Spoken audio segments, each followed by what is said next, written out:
right, everybody, welcome to the stream. We're all here. We're ready to see some big ol' insect. Woo! And I'm not here by myself. We've got Robo Lizard in the house. Say hi, Robo Lizard. Hello, and I am less Robo this time, hopefully. Yes.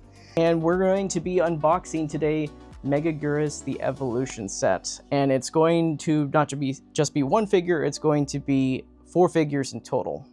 So without further ado, we're going to go ahead and just get right into it. Let me get behind the camera right here. And we'll give you guys a good close look at that box right there. There it is. This box doesn't actually have any gloss on it like some of the other boxes. It's a very matte finish throughout of it, so that's why you're seeing a lot of reflection from the lights. So I'll try to angle it so that you guys can see it. I think usually the premium sets, they don't have too many gloss. The box is usually pretty matte. You know, they just kind of change it up every now and again. Sometimes they just make the character gloss only. Sometimes the whole box is gloss. So it just kind of depends. For this one, it's all matte throughout. So, but that's it. Front, back, side, and everything. The sculptor, there's a little note on the back of it. It's in Japanese, but it is by Shinichi Wakasa. Shinichi Wakasa is actually the original designer for Megaguirus, and he was brought in to sculpt this very figure right here. So the man who did the suit also did the figure. So pretty neat. Nice. Let's get into it, though. Let's open this guy up. First thing you'll see. Oh yeah, this gal. That's right. Yeah. So it comes with the manual right here, guys. The manual's right here. It's double-sided. It's very small. Just a little pamphlet. Yeah, it's just a little piece of paper, double-sided piece of paper. Mostly talks about the connection, you know, for the Meganula or Meganulon, and then, or sorry, the Meganula. Yeah, the Meganulon doesn't have any stands or anything. And then it's got how to connect all the stand pieces that you can do in there. So this is going to be interesting because we will be exploring this together. There's nothing else in the box. There's nothing on the side flaps or anything like that. Just the usual Tamashii information. No speech bubbles like no the speech 75 bubbles. in Anguirus. Yeah. Then we got, that's what it looks like inside the box right there in the clamshell. Megaguirus is just all spread out inside there. So let's get her out. So that's pretty beefy. It's a pretty big box. Let me just set that right there. Actually, you know what? I'm going to put the manual back in here. So, very well protected. You know, there was actually a piece of plastic that goes over on top of Megaguirus to protect her. She's actually covered in plastic for the most part, so there's no rub against anything, actually. So the wings are protected by themselves right there. She's also got plastic as well underneath it, and there's a floatable tray underneath there to for the legs right there. But yeah, look at that. Oh, look at this. Actually, something that I've seen in other brands that don't include the little kind of saran wrap, so to speak, and the paint was a different, like, you know, it was affected by the clamshell. So yeah, and then there's the underside. Pretty shiny cool. Metallic eyes. Yeah, so right off the bat, when you look at this thing, the eyes are not translucent plastic. They're just painted metallic red. So, looks good. You know, the whole figure is put together very well. It's kind of nice to pull it out of the box like that, and nothing's falling off or anything. As far as the accessories go, now you have the... a lot of people will say unpainted, but they are painted. They're just not painted with a lot of detail, right? It's a monotone color. And if you wanted to, you could go the extra mile and paint this yourself if you got a steady hand, but I guarantee you this is a really small paint job right here. I don't know if they're going to show up that well because if I tilt my hand any further, they're going to fall. But those are the Meganulon. You get 5 of them. They are painted a kind of tannish brown color, very similar to the base color of the actual little props that they used in the movie. You get more than I expected. I was only thinking you're going to get like 3. So that's actually kind of neat to get 5. So you get 5 of them. They're just, it feels like just a cheap PVC plastic kind of material. It's very bendable because it's so thin and small. The detail is actually not so bad for as small as they are and being pulled out of a mold. I think that's probably why they went with the PVC material instead of ABS. So well, and you also have those really thin, like the little front legs that are like very, very thin, and the wings. So if it was, and you know, of course make it a these guys, softer material so it doesn't break easily. Yeah, and these guys might be really hard to see. I'm gonna try and get as close as I can, but I don't know if it's gonna focus that well because I think the camera's gonna want to focus on my body so much. But we'll get a closer look at these in another shot right here. But they're literally these are the little size of Meganulon. bugs. Yeah, these are the Meganulon. They're all right. They're they look pretty good, pretty detailed for little plastic pieces right there. Going on further though, inside, as far as stands go, you got the base of this guy right here. You know what? I'm gonna have to pull that manual back out to see how this is. Okay, so this little piece right here, is used for the resting the tail on the base of the stand. So it comes with two stand pieces. So you got this guy right here, and then you've got this one right here. This one, it's kind of different, kind of similar to like Hedera's, but not.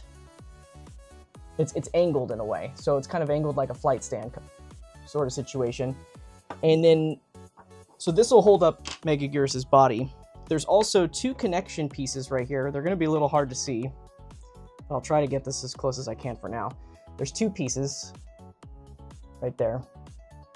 One cradles the back of Megaguirus, and actually, you know what? Both of them look like they... Oh, sorry. One of them goes underneath Megaguirus, and the other goes on the back side of Megaguirus, so that you can pose her up on the stand right there. So, yeah, one for when she's kind of flying straight, and the other one when she has her tail curled. Yeah. Yes, that's right. And then we have the last, or second to the last part. You're gonna need some nippers for this guy right here. I'm gonna hold this up like this. This piece right here, you're gonna need some nippers. These are little stand attachment pieces. They connect to regular Tamashii Axe stands, which they're not included, Tamashii Axe stands are not included with this set, but the adapter parts are. So you can cut these little pieces off right here using some nippers, and then you can use these to hold the Meganulon if you wanted to. So that is a solution right there. A lot of people have Tamashii Axe stands if you've been collecting Monstars for a while. So you can pull from that. And if you don't have any, and you're just starting, you'll get them eventually, or you can purchase them separately on Amazon. Underneath this, there is a stand base that's taped underneath it. You're gonna have to pull that out. I was like, usually they have it like as a little separate in the clamshell, but I was like, so instead of wasting materials on another separate clamshell for this, because there's no room in this at all for this part, they just taped it. They do this sometimes. In the past, they've done this with some of the figures underneath, and they've just kind of done this. But it's just the regular circular base. That's all it is. I think the only thing is that the tape might tear up like the little plastic bag, but yeah, it's a stand, so. And that's just a clear version of Oh yeah, and if you're careful with what you're doing, you know, you don't have to worry about that. Yeah, careful. Sure. Yeah, don't ham-hand that stuff to tear it apart if you want to keep the integrity of it. Okay, I'm going to keep this one out, actually, for myself for later. But as far as... We're not going to assemble this stuff just yet. I'm just going to put it off to the side because I want to get to opening up all the other guys. Actually, you know what? Maybe we should. I think we will, just because we want to get them all posed up. Actually, you know what? No, I changed my mind, because that's going to take a minute to do it for every single one. So we'll do that as we go. So, but yeah, this is Megaguirus right here. Let's go ahead and open up the rest of them. I'm going to bring you guys one more close look at this right here. Look at that. All one piece right there. It's actually a rather large figure. Yeah, it's you wouldn't think it, because in the movie she looks kind of smaller than you would think. I guess it's because she's off the ground, and but she's bigger than anticipated. Yeah, exactly. So at this point, guys, I'm just going to open up the rest of these Megaguiruses out. I'm going to get them on the table. This is a good time to ask questions about the figure itself. RoboLizard's going to be looking through the chat, and he's going to read those questions out loud. Yeah, let's see. Let me go through here. Let's find. Let's see. I'm not gonna read that one, Josh. Not something involving pennies. Let's see. One person was asking about the size of the Meganulon or Meganula, how big they are. Like, I would say that the Meganulon is about the size. It's about the size of a dime. The Meganula is about the size of a quarter. Okay, and that's the dragonfly versus the larval form. Yeah. Meganulon is the larval form. Meganula is the flight form. Okay. What Josh was asking about, how come they didn't go with bendy wire for the Meganula, like how they did for the SP Rodan, the mini Rodan? I don't know. I think that would have been 1,000 times better than doing this little stand attachment, but I have a feeling that the reason why they did it is because these are so small, they didn't want to poke a hole on the inside of it, because these don't have holes in them. No, and I like the bendy wire, because like I've got the Advent exclusive Kong with the little ships, and yeah, the wires are so much thinner and they hide better than the axe stands. Yeah. So I'm gonna try and come up with my own solution with this. Some of you know I've already kind of started working on stuff like that and just haven't gotten back to it, where it's just a wire situation. And I'll see what I can do for this one, but these are pretty tiny. I'm not sure. Basically, in order for this to work, though, you're going to have to drill into your figure, your little minifigures, which at that point, you might as well just keep going and just customize them further, give them some green eyes. Paint them up. I don't know. Yeah. Paint the wings white, I guess. That would be an option. Another person, speaking of bendy wire, although I think they misunderstood Josh's question, they're asking, why doesn't the figures have bendy wire wings? Tamashii Nations doesn't typically do bendy wire with Godzilla figures because there's concerns about deterioration and longevity. They tried it with a monster from the in the Ultraman series, I guess, and I don't think it went well with that one. From what I heard, there was a lot of complaints about that. So, and I think that was like maybe an experiment to see how that would go with bendy wire. I think it's I can't remember the name of it. If you guys know what I'm talking about, let us know, because I can't remember the name of it. There's a One Piece character that is going to have bendy wire wings.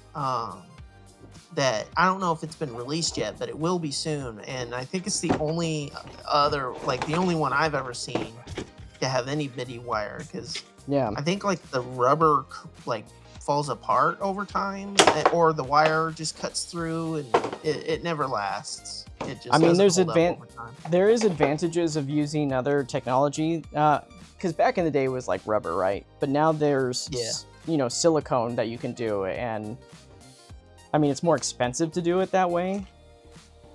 But yeah, it's an interesting thing. For some reason, bendy wire's just not something that they touch with this line, though.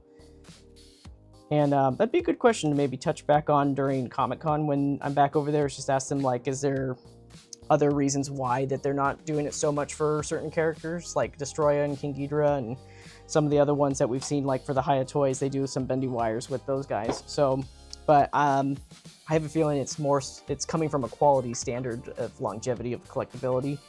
I think it's coming from that.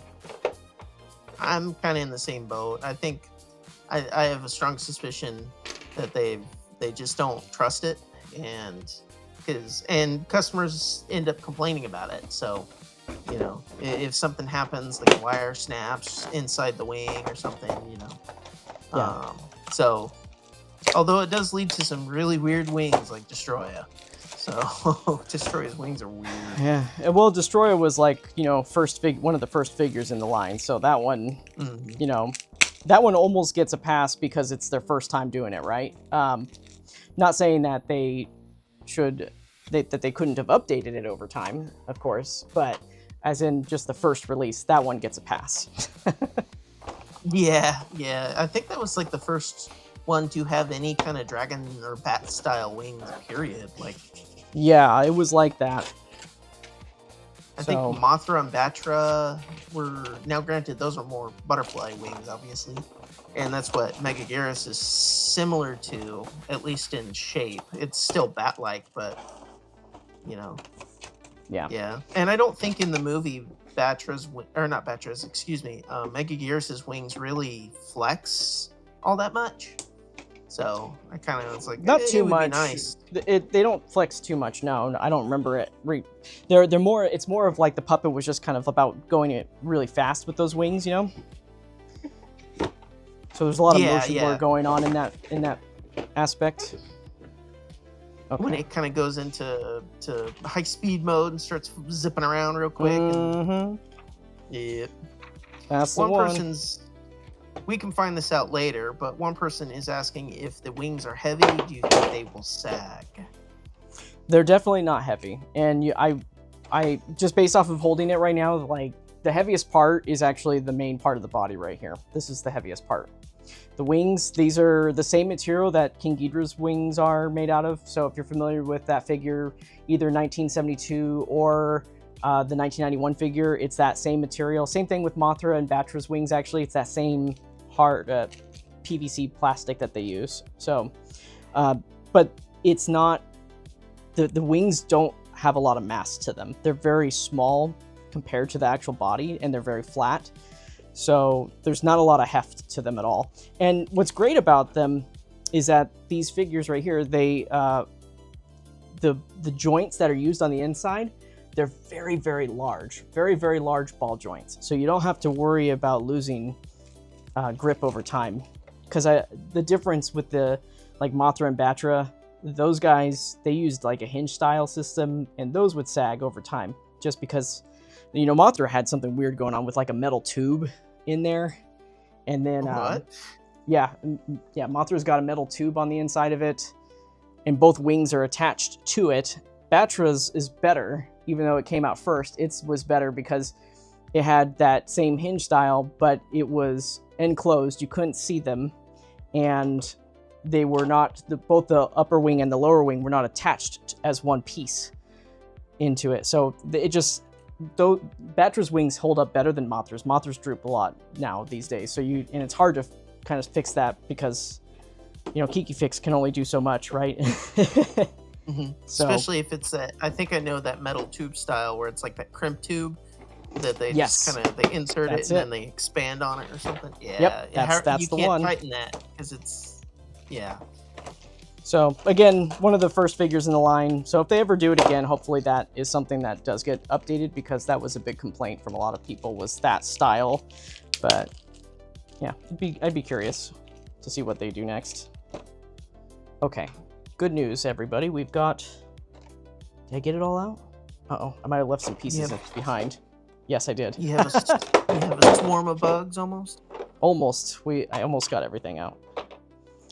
Okay. Okay. I think that was it. Yes. I got caught up in talking right there, and then next thing you know, oops, leaving stuff behind. Okay. There's a lot of little things. One person's asking, why is this called an evolution set? When I think they're like wondering why, because there's no other articulated figures, but I'm like, that's what the little bugs are. That's what those are. Yeah. So, you know, this is a case where they decided not to make them to scale. Or sorry, they decided to make them to scale versus making them larger for play. So, you know, I can see it wanting to have larger versions of these guys, but, you know, I also understand having the smaller versions because you're going to want to have them, you know, posed on Godzilla, right? With the little Meganulon. So I think that's why they did that. In a perfect world, we would have gotten both, right? Small versions and maybe slightly larger versions for play. But that's why it's called the Evolution Set, though. Yeah, and I think the littler versions they're easier to manufacture. They keep costs down. You know, that's why they're not even painted. And there's that too. You know, yes. There's quite a few comments already of people mentioning the price point. You know, and I get that, but you know, I think it's perfectly fine. They're meant to be little bugs that you can put on your figures and, you know, have some fun with. So we've got everything out. What we're gonna do now is I'm gonna get behind the camera now, guys, and we're gonna take a closer look at these guys. We're gonna look at the front, the back, the sides, just kind of do like a flyby is what I like to call it. Luca, yes, if you want to grab dragonflies from the lake, go ahead. Good luck trying to catch one, though. Good luck. Just give me a second, guys. I'm taking a quick water break. Let's see. Okay. All right. So let's bring the camera a little bit closer to these guys, and we'll take a closer look. Enhance. Oh, yeah, what Bolton says right here, you know, I like this comment. All evolution implies is that there's multiple forms, and being tiny means you can stick them on Godzilla. Now we need more, perhaps.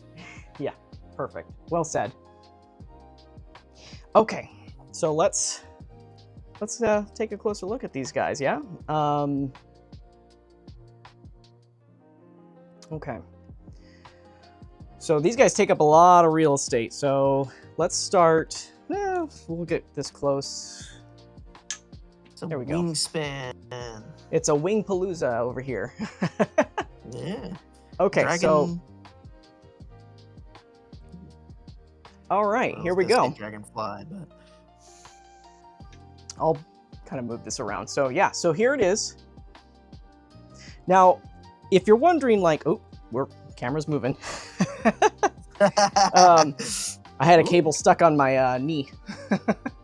Okay, sorry about that. So yeah, so if you're wondering, this doesn't look as yellow and saturated as it has looked online photos, and that's because a lot of our phones today do auto enhancements when you take photos. Even if you're not in a professional mode, they tend to just do that automatically behind the scenes, whether you knew it about it or not. So what you're seeing here is the true color of the figure.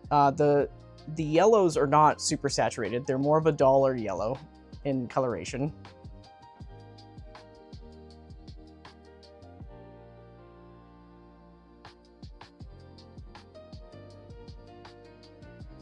So. Yeah, it's very much a mustardy, kind of almost brown, tan color in a way. It's not very yellow.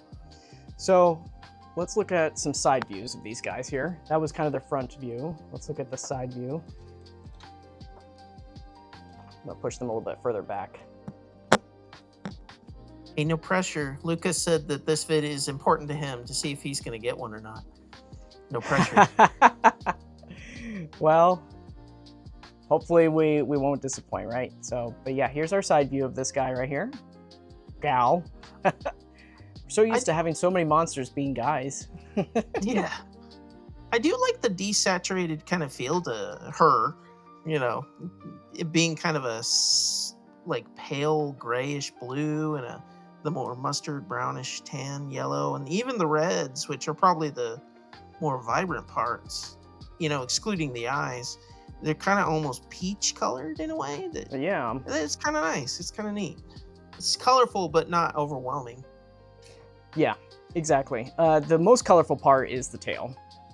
The tail is definitely the most colorful part, and we will have better views of that in a minute. So, but as far as what I'm seeing variance-wise, it's not so bad right now. You know, with these guys here in the shot, like, you know, there's some differences in the spikes, you know, where it's painted, and actually taking a step back further, I can see that one is definitely painted a little bit more saturated in coloration. The rest are kind of more consistent with each other, though. So number two. Figure number 2. That one's definitely got more of a paint coating right there. So let's even look on the at. Tail, it seems. Yeah. So for this one right here, you know what? Let's flip her upside down, and then I'm gonna move the camera so that we can get a view. I think the under the belly, how they did the paint on this is fantastic, though. Like, this is looking pretty cool. Let me just bring this up here.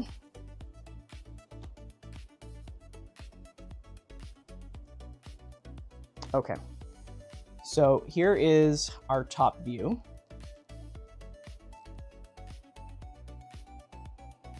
We'll do a close-up pan in just a minute. We'll just keep it far for now. I didn't realize her belly was brown. Yeah, and the colors that are chosen here, these are chosen by Shinichi Wakasa himself too. So what you're seeing here is the colorations that he wanted to pick for the figure. Oh, and I know. So I'm kind of curious. Hold on a second. So the fourth one on the end, did you notice the tail is purple? Why the other ones are brown? The tail? Yeah, the little claws on the end of the tail, it's more purple. You see that? Well, we'll Like the pan by little the rest and pincher. we'll see. So Yeah. those are purple there. Well, what you're seeing is the inside. The inside. Yeah, okay. So see, okay, I see. So this one right here, it's whoever packaged this one right here, it's been packaged where the pincers are folded inward and they're outward on these guys right here. So, but that's the inside of it. It's Yeah. brown. It's still purple on the edges though. Oh, okay. So, but yeah, so there's that. Yeah, because I saw the brown on that one and I was like, wait, what the?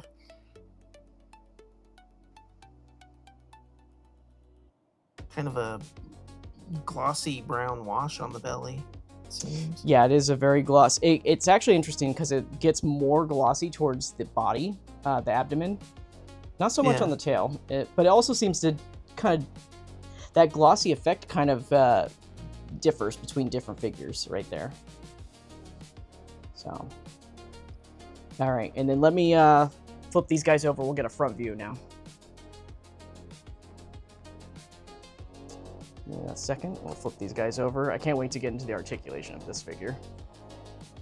So Train Doors has a question. Does the sculptor Sure. make what they want to make, or does the higher-ups tell the sculptor what he's going to make? Does the higher-ups have more of an influence than the sculptor at times? Toho has the ultimate say of how things look, the licensor. So the sculptor has been, in this case, it's Shinichi Wakasa. So, you know, the man who made this figure is going to be the one designing it, right? So, you know, he has he's awfully intimate with this design. So he knows pretty much just about everything about it. So I highly doubt that there's going to be any challenges when it comes to Tamashii Nations making notes. Now, Toho might challenge certain things because they're Yeah. the IP holder. You know, they're the ones that want the monsters to look a certain way and painted to look a certain way. So that's probably, if anything's going to be challenged there. Now, if you're wondering just that, if that question's just like, can sculptors at Tamashii Nations just make what they want, and that's how these are made, that's not how monsters are chosen. No. The fans and Toho are the ones that really drive what gets made in this line. So if you ever see a figure that is released and you're just kind of like, what is that? Nobody wanted this. It's more than likely Toho probably pushed for that. I'll give you an example. Orthochromatic Shin. A lot of people were questioning that here. In Japan, they were like, oh, that's cool. So, but that was definitely, when it comes to variants and looks of multiples of the same character, that is Toho driving that. Yeah, I could see like certain recolors or variants, you know, like the Ride Goji. Isn't that another one that seems that Toho Yes. requested them to make? Ride Godzilla is a Toho request right there. Yeah. But if it does well, that opens up the doors for future Ride Godzillas and other companies. So let's see what happens, huh? All right. Hey, I'll be down to Mechagodzilla, especially if it comes with a green beam. Yeah. Okay, so that is our flyby of everything, guys. What we're going to do next is I've got to set these guys up in such a way that makes a little bit more sense in how to show them off. But before we continue further, I'm going to take a small break. And when I'm taking this break, what we're going to do is set this up. But we're going to listen to a message from my partner here, new partner from Japan. They're the ones that supplied this figure to me this time around. Normally when I have to go through and import everything, I have to choose different vendors to get these guys. So today it was from Japan. They helped me out, and we're going to listen to a message about them. So stay tuned, and we'll be right back after these messages. Before we continue the video, I'd like to extend a big shout out and thank you to From Japan Auction and Proxy Service for sponsoring this video. From Japan is a proxy service that offers international shipping from Japan to anywhere on the world. That means whether you're in the United States, Europe, Australia, anywhere outside of Japan, they can ship items directly to you. What I love about this service is their low fee of just 500 yen per order, as well as a variety of shipping options they offer. They also offer weekly discount campaigns that automatically take 5% to 10% off your order, and these can stack with existing coupons, giving you an even bigger discount. To use the service, it's quite simple. Head to the search bar and type in whatever you're looking for. Once you hit search, From Japan will auto-translate and display a wide range of products. They pull listings from multiple storefronts including Mercari Japan, J Direct Items Auction, formerly Yahoo Auctions, Amazon Japan, and more. Once you find an item, you'll see the price and details, and if you're ordering from Mercari Japan, you can leave a comment requesting up to a 10% discount for items over 10,000 yen. You can also estimate the shipping costs ahead of time if you know the item's weight, and proceed to checkout. From there, you'll be able to confirm your order, choose your payment method such as PayPal or credit card, and apply any coupons or FJ points if available. You'll also have the option to proceed with or cancel your order if a negotiation doesn't go through or if the item's no longer available. Pricing is very transparent and displayed on the right-hand side. You'll see the item total, any discounts applied, and additional charges like handling fees. If domestic shipping within Japan applies, it will also be listed there. International shipping is calculated later once the item arrives at the warehouse. For J Direct Items Auction, you can place bids similarly to eBay, but you'll need to have funds prepared in advance. You can place a real-time bid or use a sniper bid where From Japan automatically places your bid in the final minutes of the auction to improve your chances of winning. One added bonus is that their service can also order from Premium Bandai Japan on your behalf. All you have to do is copy and paste the product linked into the search bar, fill out a few details, and submit it. From Japan will check availability and notify you once the price is confirmed, and from there you can proceed with your order. Once your item arrives at the warehouse, you'll be notified. From there, go to the shipping instructions and charge to enter your shipping details and select your preferred shipping methods such as ECMS, FedEx, UPS, or DHL. I personally recommend FedEx DDP, which means delivery duties are paid upfront so there are no surprise fees upon arrival. From Japan also stores your items for up to 60 days, allowing you to bundle multiple purchases into one shipment and save on shipping costs. They also offer a membership rank system where you can receive additional promotions depending on how much you purchase throughout the year. On top of that, international shipping fees are discounted on every shipment, meaning you're often getting a better overall deal compared to buying directly. For more information on shipping policies, timetables, and a full beginner's guide, scroll down to the bottom of From Japan's website. They provide a helpful walkthrough of the entire process, making it especially easy for first-time users. And lastly, From Japan is offering a one-time coupon for my viewers. This code is valid through June 10th, 2026, and gives you 20% off international shipping up to a maximum discount of 3,000 yen. The code and the link are in the description, so be sure to check it out when you're ready to get started. Again, thank you to From Japan for sending these figures. The packaging was secure, and everything arrived well protected. Alright, let's get back to the video. Alright, so I thought about it, and before I was gonna go ahead and have everything lined up, I think it's more important to get the stand set up so that we can see the figure better. So we're gonna walk through this setup first before we get into anything else. So let's, give me 1 second there. Okay, gotta get it stand up. Yep, we're gonna get this stand. So the first things first, with this stand, it's customizable. You guys can you can pop any of these pieces out. You can display it however you want. Also the copyright info is on the stand, so that means it's not going to be on the figure. So whenever you see this, that means that there's no written marks on the figure itself. So, but to do this, you just take this guy right here, and you're just gonna pop it out. So you go from above, I believe, and you can pop it out. So we're gonna pop out this top one right here. Just use that, push it down just like that. I'll do it from the side so you can see what I'm doing here. You just take this and push on that. And you wanna keep these guys in like a little bag or something. Put it somewhere safe, these little pieces. You don't wanna lose those in case you ever decide to sell it or something. So, Yep, so here we go. We've got this guy right here. First step is first, you can take this. It's angled so that this part right here is going to be angled towards us. So when you're putting it on the stand, I'm going to do it from the side when we put it together. You want to angle it like this. So you're gonna stick that on there just like that, just kind of twist it in there, just like so. So you want it to be like, think of this as a shark fin. The shark fin is, you know, it's going this direction, right? The next step, you're going to take the block right here. It's interesting, the block, I don't even know why they even asked us to pop. I guess it was unnecessary for me to pop out the bottom one right there. It looked like you had to, but this is hollow underneath it, so don't worry about it.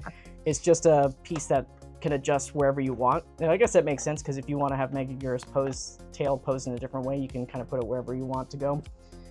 There are two of these guys right here. These guys. So one of them, this guy right here in my right hand, is going to be used for the mount on the cradle. So this is for the base of the figure if it's flying forward, right? And then you've got this piece right here. This guy is for the back of the figure. It's going to slide in right between the sheath parts. So let's go ahead and put these guys on. So for this one right here, I'm thinking we'll do it flying forward. Yeah, let's do it flying forward. So we're going to use this mount here to do this. And the cradle is going to face where the, let's see here. So this, it goes like this, where the skinnier part is going to be facing forward. So you just stick that up on like that. And you're going to just take Megaguirus, you're going to open up those legs there. And, oh wow, they move very, very well. Look at that. This is way better than Mothra and everybody. And it's just going to go in, let's see here. I'm looking at the manual here where it goes, and oh, it doesn't even go on the chest. It goes underneath. So it goes like that. Trying to get it lower. In between the tail and the chest area? Yeah. So that, you guys should see it better now. So it goes in right here. I thought it was going to go up on the chest like the Mothra Batra set, but it goes right here specifically. So you just stick that in like that, and there you go. That's it. She's in flight mode now. How about that? I guess that's so that it doesn't get in the way of the claws, so that you can have them kind of moving about. Yeah. Yeah, so there's a lot of stuff right there. So yeah, let's take a look. Let's take a little bit of a closer look at this guy. So this part right here of the stream, what we're doing is we're just taking a closer look at the details on it. So we're not getting into any dynamic poses or anything like that. Let's go ahead and open up the mouth too. We like open mouths. There we go. Yeah, I'm curious what the inside of the mouth looks like. Yeah, so let's do this. We're gonna angle those wings a little bit so we can see a little bit more. And then the tail, yeah, we'll keep them a little straight right there too. Okay, so for flight mode, let's take a good look at this guy. Girl, thing, it, bug, buggo. Queen. There she is, yeah.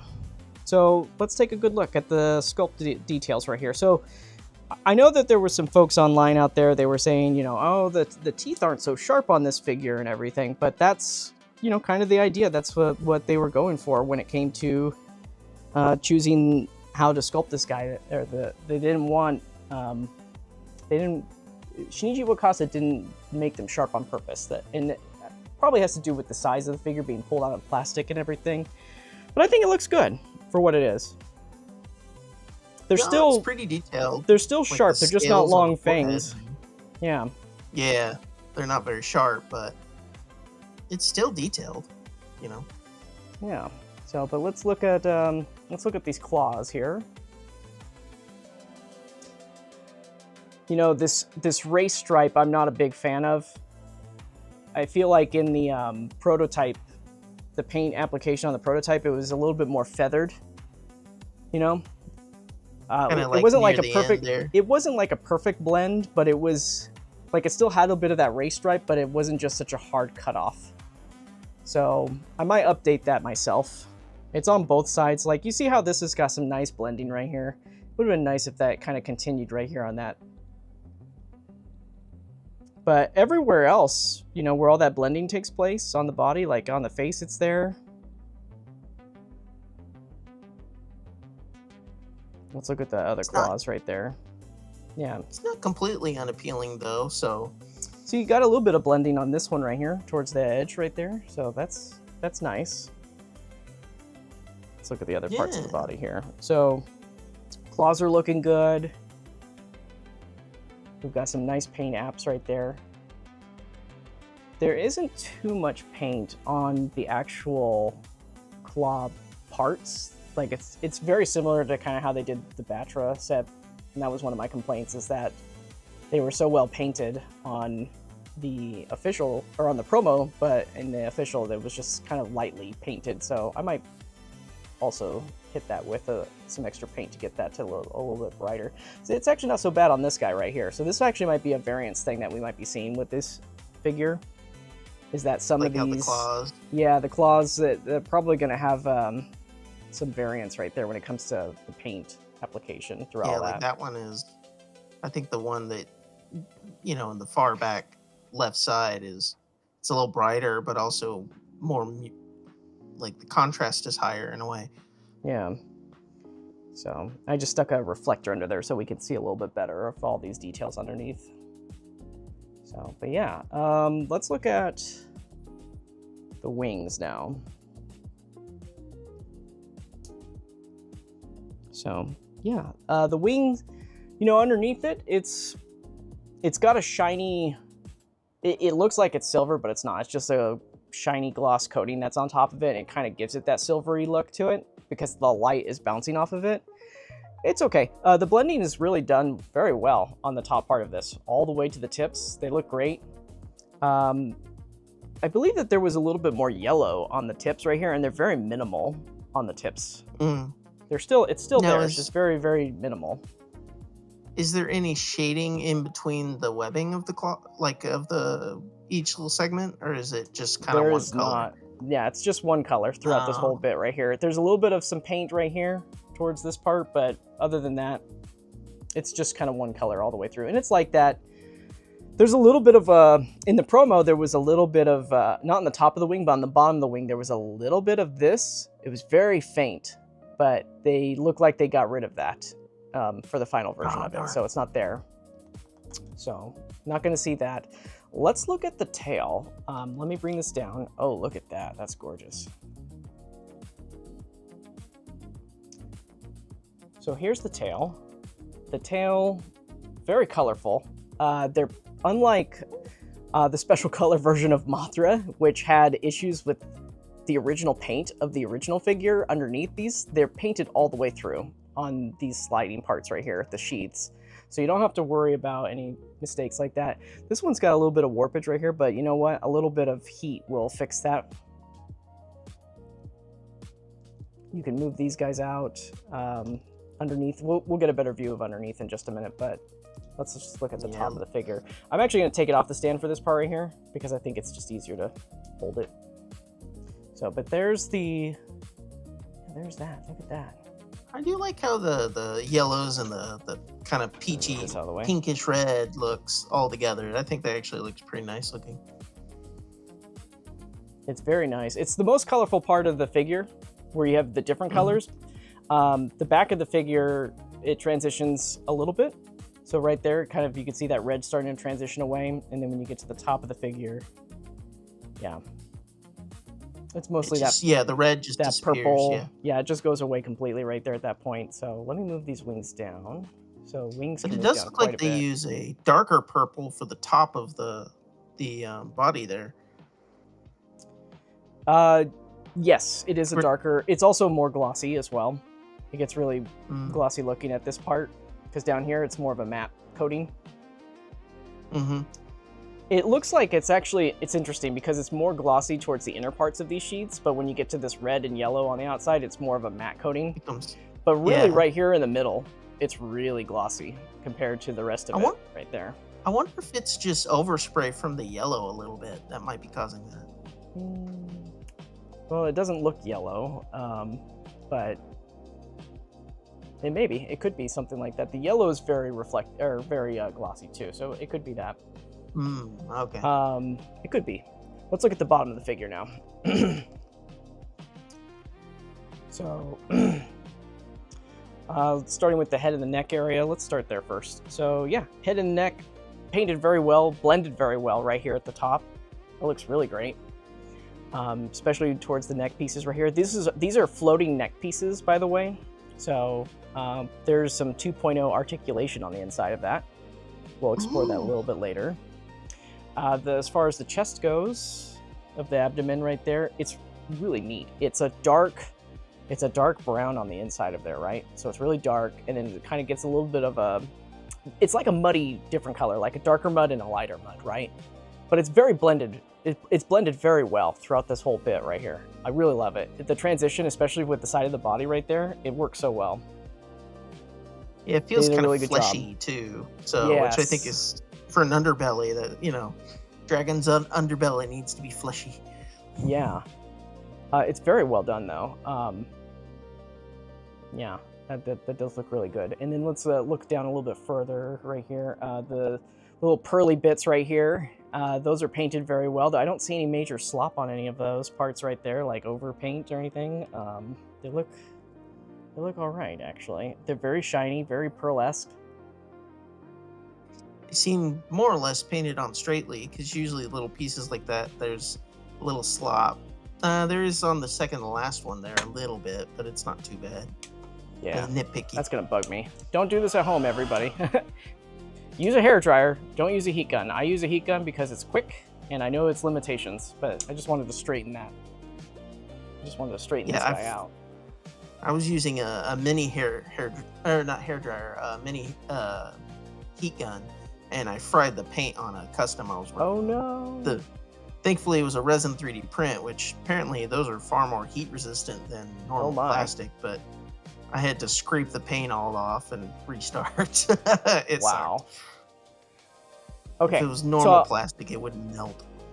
So I've moved the arms down and everything. You know what I'm going to do? I'm going to put it back on the stand for this part. So I like that this stand is very non-intrusive with the actual... Oop, I got it the wrong way. Very unintrusive with the whole figure. Like, you can just set it there and just walk away. I feel like it was like a major balancing act with the Mothra and Batra sets of the back in the day, but this is very nice. Is it just because they use the moving arms instead of just a solid piece? Well, I'm just talking about the stand part right here. That's it. So, it was more of a balancing act that you had to do with Mothra and Batra because with those figures, they just had so much weight in their wings. So trying to get their... And the cradles were so small, and they went into the abdomen, and they just didn't... There wasn't a lot of area for them to, to really grasp on. It wasn't because the stand could move around or anything. It was just because they were just... They were... Yeah, I get you. I get you. Exactly. But on this one, it's great because... you got a little bit of the support on the chest, and you got the support on the tail right there, and it's not front heavy or anything like that. And the way that the stand is angled in such a way that it does support it. If it was probably facing the other direction, this figure would topple down, but I think they perfected the angle on this to get it really in the right direction. But look at that. Isn't that lovely? I love that. I love the colors on the tail, too. The colors really look good. Well, and the stand being so big, you could put all the accessories, the little guys underneath. Yeah, so. That figure looks gorgeous, Josh says. This is a different Josh, not Josh. Not Josh, not. We have two Joshes in the chat. It's not Josh, it's what? I'm joking. Bolton 2, I've melted part of an old and rarer Transformers many years ago with a heat with care. Kids at home. Yes. Yes. Be very careful. Don't do it what I do unless you know what you're doing. Practice on something else. Don't practice on a MonsterArts. Practice on Haya. Okay. Anyways. A cheap Haya. Yeah. Do it on like the very first 2021 Godzilla. or the Skull Island Kong. That too. Yeah, those are good options. Okay. So here's our front view of the figure. Let's look inside that mouth, actually. Yeah. So you can get that mouth open quite a bit, actually. Look at that. There's some very minimal... There's some minimal dry brushing. It could have used a lot more in there. But it looks okay. It looks okay. On the roof of the mouth, there's definitely way more paint on the roof. Let's see if I can get that angled up a little bit more. Might be hard to see. But there's definitely more painting on the inside of the mouth. Oh, look at that. There's another row of teeth in there too. And they're painted quite well.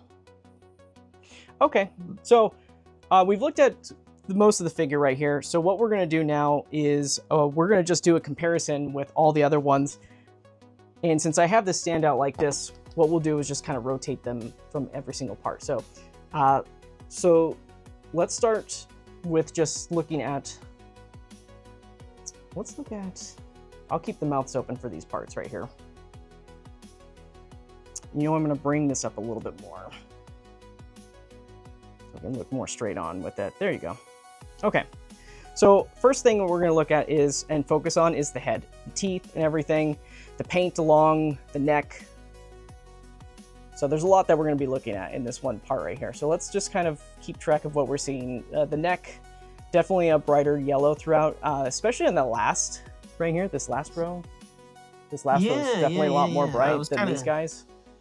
So that's an interesting choice. Yeah. So, but other than that, the paint on the teeth look great. Not bad. Color on the eyes is perfect. Really, I mean, there's not much you can do with the metallic red, right? It looks so good. Mouth looks good. The painting along the beard is also done quite well. It's got some nice feathering effects on there. Yeah, it's kind of interesting that, you know, we got that more of that dull yellow, and then this one piece is kind of that lighter yellow, and it's just that one piece too of all of them. So yeah. So, but that's the head's like a tannish yellow. It's very desaturated. Yeah. Let me look at, and we'll look at the top of the head too. Let me bend that down. So there's the top.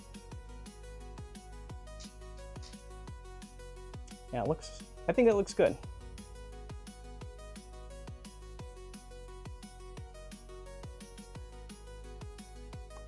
All right, so that was figure number 1. We're going to look at figure number 2 now.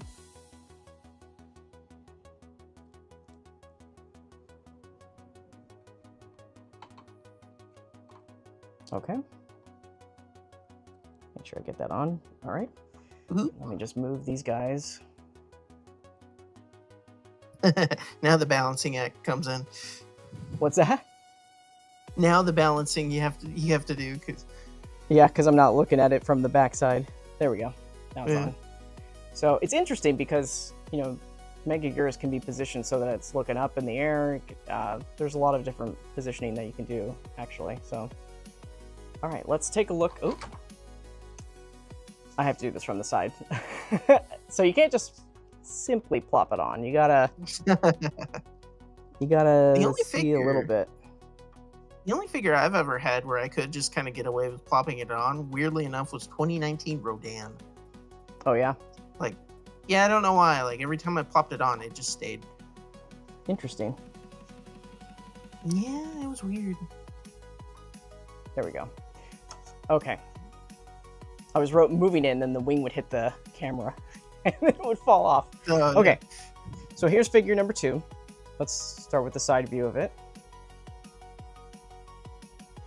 Yeah, it's got that same thing, that bright yellow right there on that last piece. And the beard paint. I like the teeth on this one more. Yeah. Don't know why. The eye paint looks good. Really good. Yeah, they're great. They're beautiful looking. Mouth paint looks good. Yeah, the teeth look good on this one too. I didn't think that the teeth on the first one were necessarily odd either. No, but I think this one has a little less wash, maybe. Or I'm crazy. That could be possible too. Yeah, it looks like the beard has a little bit less blending on this side of the yellow. Just a little bit. Yeah. But yeah, there's that side part right there. Let me get the head to look down and look at the top of it.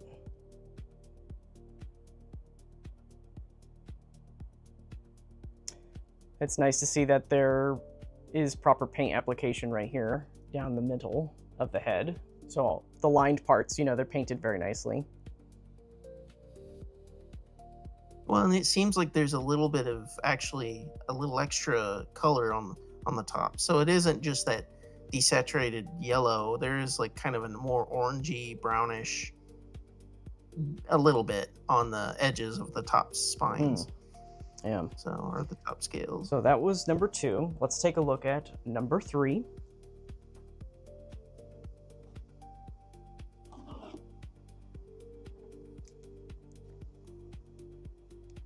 Sorry, somebody says that they think it looks like a cheap vinyl toy. I mean, I don't think it looks cheap at all. I mean, it definitely feels cheap. It definitely doesn't feel cheap. Other than the wings. The wings, you know, have that cheap feeling to them, but the whole body, I mean, I don't know how else you would want Megaguirus to be painted if you thought it was looking cheap. Like, this looks fine. I mean, have you ever seen the vinyl version of Megaguirus? It doesn't look like this. No, and just looking at pictures just now, they didn't even use yellow. They used brown. Yeah. For everything. Mm-hmm. And in some pictures, they didn't even bother painting the middle, like, scales of the spines on his head. Yeah. All right, so here's figure number 3.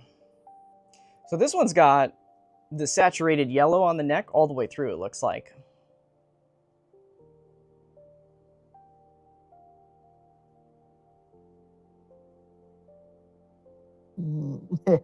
It does make the head stand out a little less, you know, because of it, but... Mm-hmm. Teeth paint, they look okay on this one, too. I do like the transitions on this head, though, a bit more. I do feel like on the eyebrow ridge and the beard, as you're calling it. The beard area right here is, yeah, it's looking just as good as the first one right there. Yeah, let's look at It's got a little more wash on the teeth. Let's look at the top of the head now.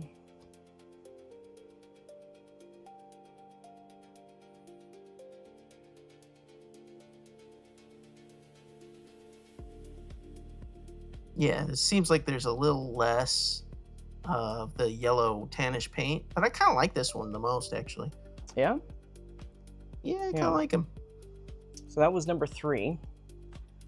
I saw somebody that had a question for me. Let me bring that back up there. Josh says, question, did you ever figure out the English pronunciation? The English pronunciation for, yes, it is actually Hedera. And Ghidorah can go both ways. So in Japan, it is Ghidorah. I prefer that pronunciation of it versus Ghidorah. But for Hedora, it is Hedora. So I have changed my ways. I will no longer call it Hedora. So for some reason, in some weird way, I thought I heard something, and that's what I've always been calling it. And nobody's ever really said, like, oh, no, you're saying it wrong until that stream that day. So go figure, Look, right? Man, they had like 3 or 4 different translations for promo materials back in the day. Like, I'm willing to give you the benefit of the doubt. Yeah, I thought I heard it, and then how I checked that is I went to I checked the dub that I originally watched, and then I checked the Japanese cut, and I was just like, oh, well, there it is. Now the real question is, how do you say Anguirus? Anguirus? Anguirus? Yeah, Anguirus. It's Anguirus or Anguirus? Anguirus. I say it, but it's very subtle. What you should do is get all the guys from Figure Mania Show, and we should just have a whole stream of just us saying, like, or not a stream, but just a video of just all pronouncing the names and see who says it weird. And then we just bring up like the text-to-speech bubble, have it say it for us or something. Oh no. Okay, so let me get this. The floating pieces on this, because they are floating, they can get out of alignment very, very quickly. So I'm trying to get that so it's not so bad. Let me clear Josh's comment there. Okay. Oops. All right, so let's look at figure number 4. Look at that. It's not bad. It's kind of like the middle ground of all of them, actually. You're looking at the things on the neck, it's not too saturated all the way through. It seems like it's got some nice blending towards the tips. The beard is looking good. Eye looks great. I think the variance with the teeth is actually done quite well this time around for a figure. I'm not seeing like over paint where there's just lines of paint along the gums. Like every tooth is individually painted, and they're painted well. And this is for all 4 figures here. So not bad. Yeah, I think the only thing I noticed for the teeth is that the wash is a little stronger. I think number 3 had the most wash, at least on like the top jaw. It seemed like. Yeah, but it's probably you're probably gonna get that expected there. Yeah, and it wasn't ugly or anything. It looked kind of nice. So here's the crest on this one. This one might have the boldest crest of them all. Mm-hmm. Yeah, it might have the boldest paint job on the crest. So, especially at the tips right there. Okay. So that was figure number 4. Let's look at the. How do we want to do this now? We'll do the legs for this one right here. We're gonna scroll through all the legs. This is such a different piece. We're so used to doing Godzilla characters, right? And it's so easy to go through all these, but it's just kind of like we're having to figure out a new way to kind of demonstrate here. So I'll lift up the wings for this. The wing movement. Claws part of the legs, or those with separate claws? The attachment right here, they're separate. They're not a part of the. I mean, everything is separate though. It's like not connected onto one piece or anything like that. So. Well, I meant the pincers. Are the pincers considered claws, or feet, or are they just claws? Or I would pincers or claws. I think that both are acceptable there. Okay, so here we are back with figure number 1. So what we'll do is we'll look at specifically. We'll start with both pincers, and then we'll look at the legs, and just kind of check those out. So very lightly painted on the top right there, more painted on this side of that. The spikes all have kind of like a heavy paint on the tips of the spikes, and then there's that light dusting that keeps going, and I think that looks good. The mini claws on the bottom though, like they could have used a little bit more paint. We already saw the paint on this figure, so I'm not going to spend too much time on it. Maybe kind of a wash for like they do with like the Godzilla figures and whatnot to make them stand out a bit more. Yeah, I'm just not a big fan of this racing stripe. That's my only qualm with what I'm seeing right here. But other than this one's pretty. The left claw was stronger. This one's a little better. At least on the top claw. Yeah. And then you got the bottom those ones right bad, there. Though. Yeah. And then it's very lightly done on the tips right here. Yeah, they're very lightly done. But these guys move very well. They move very, very nicely. So nice. It's a good start. It's a good base to go from. So let's look at figure number 2. Get these legs situated here. The thing about it, what I am noticing is when you guys put this on the table right here, the legs, if you just decide not to use a stand, the legs do not do a great job at holding the figure up. As expected, these legs are very, very tiny. So they're not going to hold the weight of the figure at all. They just kind of collapse. So stand required. You might get a little creative and you might be able to get it standing, no problem, but patience is required. I'll leave it at that. Okay, so let's look at, this is figure number 2. We'll start with this side.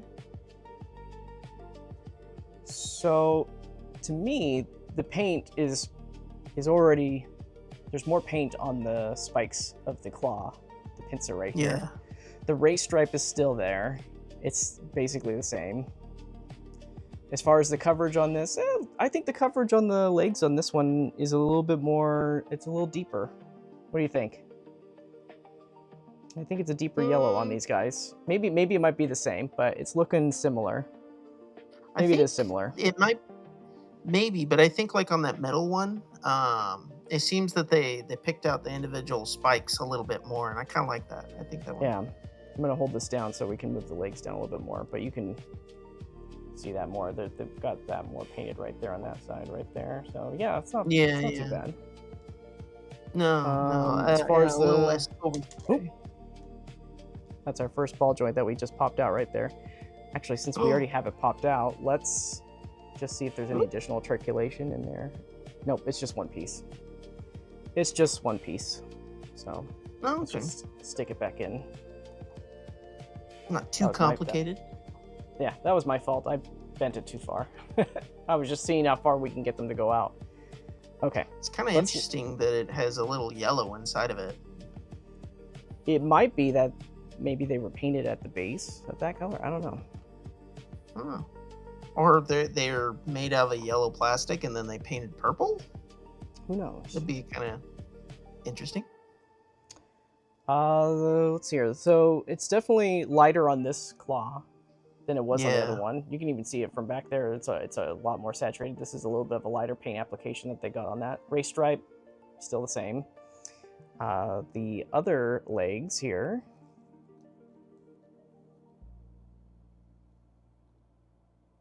It looks the blending. I think the biggest variances you'll see, and when I say biggest, I mean they're really small by comparison. Just overall, like the blending effect that you see from the spikes to the base that just touch the base of the leg right there. I think that is going to be a little different depending on which one you're looking at, or whatever figure you get out there. It's still lightly done on the tips of those claws, so that seems also like it's going to be pretty consistent, where it's just going to be lightly done. Also seems kind of dependent on the angle that you're looking at it, because if you look at it from the sides, it looks a little different from like kind of top down or side. Yeah, and then the insides of the claws. So that's the inside of the claw right there. A little bit of paint chipping, I think, on the left claw inside, maybe. Yeah. On this side? Yeah, I think on the, or maybe it's just the way that the paint was painted. No, there's no chipping. It's just that it's just light reflection. Ah, okay. See? Yeah, I don't see any chipped paint on it. So, but that was figure number 2. Ooh.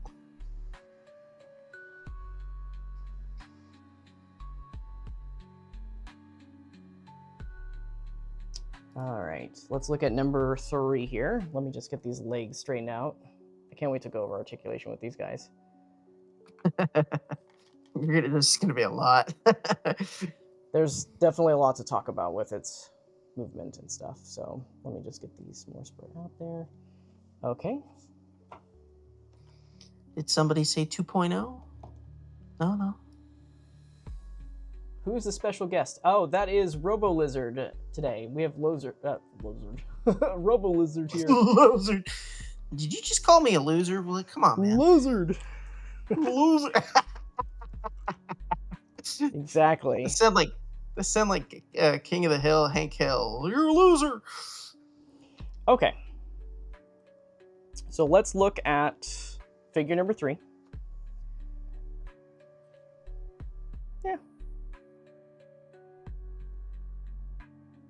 Seems to be way less yellow on the spikes for this claw or pincer. Yeah, it's a little bit more faded in color and saturation. I think this is the brightest on number 3 right here. This is the brightest I've seen the yellow on the tips of the spikes of the lower legs. Yeah. And as they're far more as saturated. and as far as the little claws go, let's bring those up here. But the pincers themselves seem less saturated, like they have less color. Yeah, they do on this one. Yeah. Let's look at the inside. It's not surprising when you have this many parts and all that many paint applications that there's going to be a good deal of, variation between all of them. Ooh, and the claw's seems a little bent. Well, you can move these any direction you want, so they're on a joint, so you can make them lopsided or anything like that.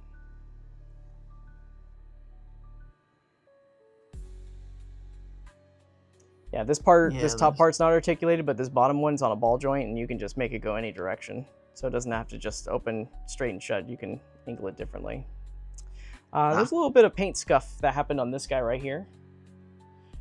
So Oh, maybe. just a little bit.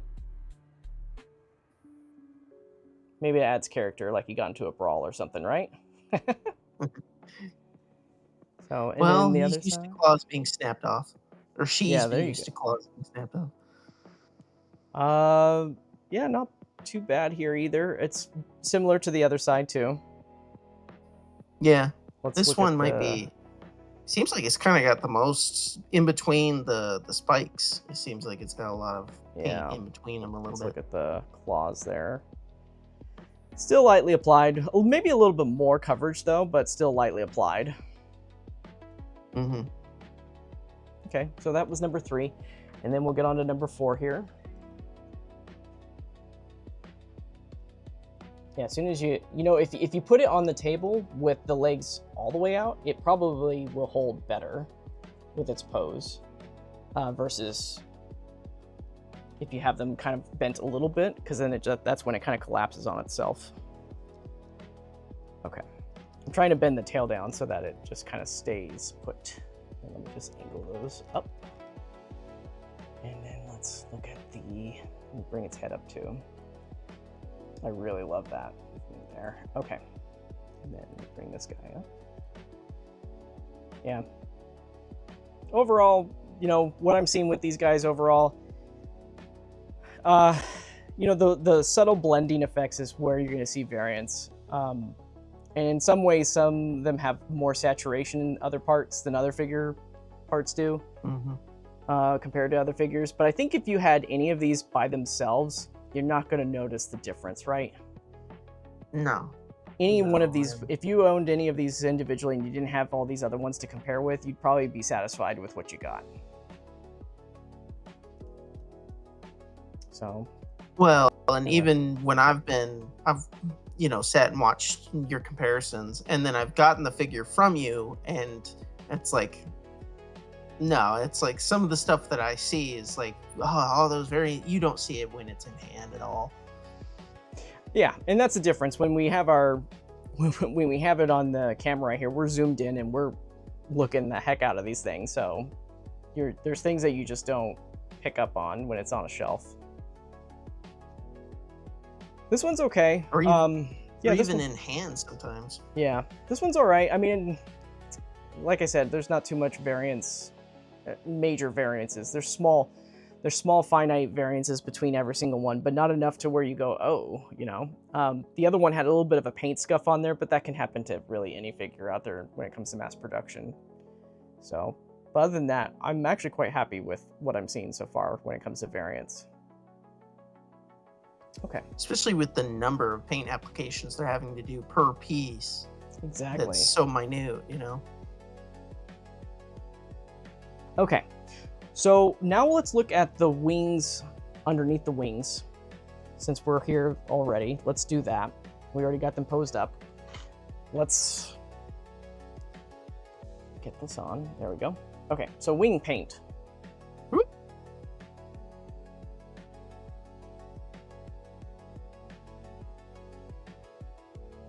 Simple. Yeah, so there's our wing paint right here. They're very, very glossy. So depending on how you move them, you're going to see more of the true color. So less reflection here, more reflection there, right? And I think that they play into the lighting to have a kind of a, where it gives that silverish kind of look to it. But the blending looks very nice. Yellow tips are very minimal, but it's still painted right here. I was complaining to you about how like there is no like wash or kind of highlights or shadow in the membranes and things like that, but I didn't realize how textured they were going to end up being. They're pretty textured, yeah. Just as soon as you bounce light off of it, you'll see the detail. But if you angle them in a certain way, there's less detail. Like the top of the wing, now you don't see that much detail like you were a second ago. So the blending looks, they look identical actually, honestly, on both sides.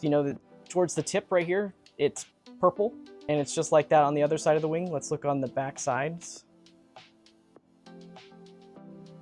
The back sides are pretty much the same. What about the yellow line? You mean on the tips? Yeah, on the leading edge, yeah, of the wings. Yeah, they're okay. They're still noticeable, but it's very minimal. It's like you can still see it right there on the tips, right there, on both sides.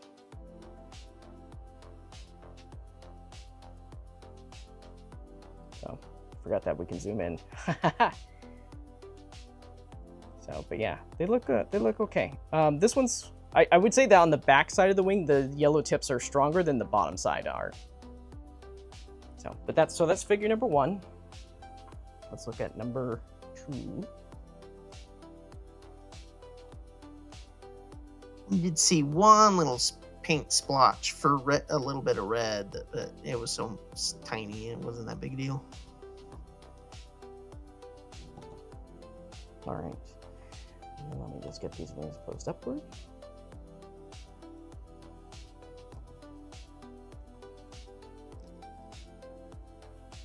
Oh, there we go.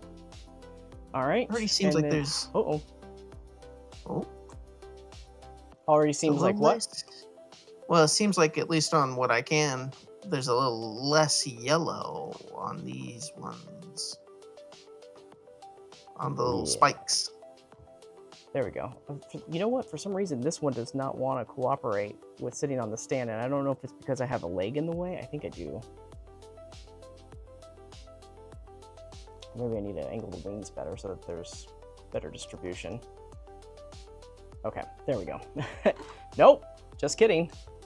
Am I not putting this on correctly? Oh, it is on correctly. Oh, I had the tail off of the... There we go. I had the tail not seated correctly. It's like, why is it not sitting? Okay. So here's this. That's not so bad. It looks... So I'm looking at number 1 right now at the same time. It's a lighter red. It's more of an orange on this one. It's an orange red. It's an orange red on number 2. Whereas the first one that we looked at, it was definitely a deeper red on the edges right there. No other paint, no other weathering on the other underside of the wings. Does it seem like there's like a dark spot near the base of the wings? No, it looks okay to me. I guess on camera it kind of looks like it's a little darker on like the first little wing. You mean like right here? You know, they're painted. On this side, it's darker than it was on that side. Yeah. Well, no, a little bit above that. Where those, it's like a darker purple color. But it could just be the way the wings are angled. So. Well, it is a darker purple color, but you know, when the light bounces off of it, it just gives it a little bit of a different look. But yeah, it doesn't. From what I'm seeing in person, it doesn't seem. I'm not seeing what you're describing. Oh, okay. But yeah, there's the tips. This one's got like no yellow on the tip on that one. Yeah, no, that was what I was seeing earlier. But it might be just on the bottom, I wonder. You know what? On the bottom of the other one, it's minimal on the first one that we just looked at. Let's look at the back sides. Yeah, this one's very almost non-existent with the yellow tips. Very, very minimal. Like, super minimal. It's mostly not there. Yeah.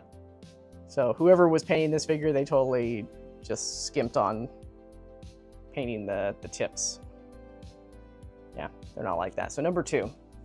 Number 2 was also the one that had the brightest, the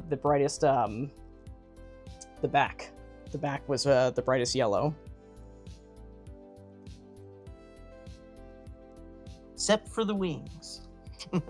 Yeah, the wings are a little bit lacking on number that. So let's hope that the rest of them aren't going to be like number 2. Okay, so here is number 3. Especially since I kind of like the little yellow. Although this one, we'll see. I'm gonna wait until you get in focus here. Yeah, seems there's less red. A little, yes, but I like the transition. It's kind of nice. It gets a little bit less towards the top of the wing. It gets a little bit less of the red. Yeah, the red isn't as generous on this one. It kind of stays more towards the top of the wing. Whereas the other ones where it was kind of like a little bit more through. Yeah. I kind of like the transition a little more. I think that this one is a little nicer, in my opinion. The way that the red and the purple kind of mix together. Yeah. And then let's see the other side here. The other side, looking good. This looks like just a straight line all of a sudden. Where did all the feathering go? The feathering is gone. No. The racing stripe returns. Yeah, it's better at the top, but even then, look at that. It gets really thin on the top of this one. So that's number 3, guys. It gets really thin on the top right there. Yeah. See, I kind of like that, though. There you go. Yellow tips. They're looking non-existent on this one, too, honestly. I'm not seeing much yellow. Let's look at the back of the other one. That one's got a little bit of yellow on him. Let's see if it's on the other side. Yeah, so yeah. Very minimal amount. More than number 2, but still kind of minimal, honestly. So these ones are a little off between each wing, just a little bit. Yeah. And then let's look at number 4 here. Speaking of bug, I think a June bug got in the house. I can hear it. I'm hearing buzzing sounds. Megaguirus is out to get me. This is an interesting one, actually. Number 4. I'm actually seeing some weathering effect throughout the wing, specifically right here. There is a bit of a darker purple where it gets a lighter purple throughout.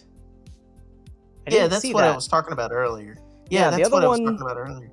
So I'm looking at number 1. Number 1 it's very minimal. You know, between number 1, 2's got it too. 2 has this as well. Yeah. And 3 had it too. 3 had it too, yeah. Number 1's is minimal though, but this is the most. Out of all of them, this one's got the most. So you can see that purple gradient that's happening right here. So yeah, it's a darker, like a darker purple, shade. And it gets a little bit lighter towards the end. You wouldn't notice it unless you had light blasting on it, but it's there. So, yeah. Looks like the yellow tips, too, are pretty good. You know what? Before we get to yellow tips, let's look at this part. It gets a little bit thin towards this part right here. Let's zoom in. It gets a little thin. Yeah, it gets a little thin right there. But it fills back out towards, as we get closer to the top, it's filling back out. Yeah. Little tiny specks of yellow towards the tips right there. If I start rotating, you can start seeing those tips a little bit better with the yellow. Mm-hmm. Yeah. So let's look at the other side. I love that I don't know if I really showed it off in the other ones, but there is actually a stream of yellow on the edge. Yeah, that's on the leading edge. That's kind of...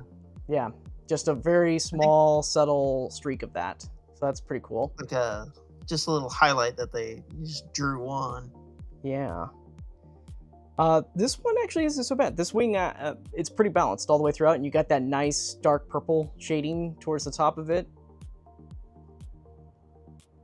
Yeah, number 4, I would say number 4 and number 1 have the better wing paint applications overall. Mm-hmm. You can still, like the yellow tips on these guys, they're very, especially number 4. I think 4 has actually got the strongest yellow tips. Yeah. I kind of like number 3 just because I like the transition between the purple and the red, but I do prefer the brighter yellow at the end because that is kind of nice. Looks fiery, you know? Yeah. Okay. Really quick, guys. I need to take a water break for a quick second, and then I think we should be good to go and repose this so that, you know what? We'll do the back of the tail, and then we'll pose it differently. So let me grab a water really quick, guys.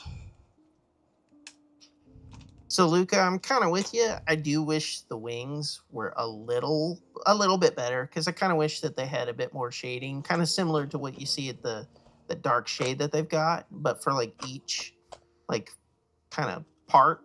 But you know, I think the sculpt work on it kind of compensates and makes it look a little nicer with all like the texture in between the membranes. So And not only that, but that kind of shadow work is hard, and a lot of factory workers don't pay attention. So even if they did add the paint work to make it look a little nicer, they might not do a good job. So yeah, precisely. I've been looking for my water and I don't, oh, here it is. Uh-oh. There we go. I moved it and I was like, where did I put it? Okay. It was in your hand the whole time. Okay, so let's look at, we're gonna look at the back of the tail, and then we're gonna look at the underbody after that, and then that pretty much finishes the variance comparison. Woohoo! And then we'll look It's at not too bad. and then we'll take a close-ups of all the extras that we've got.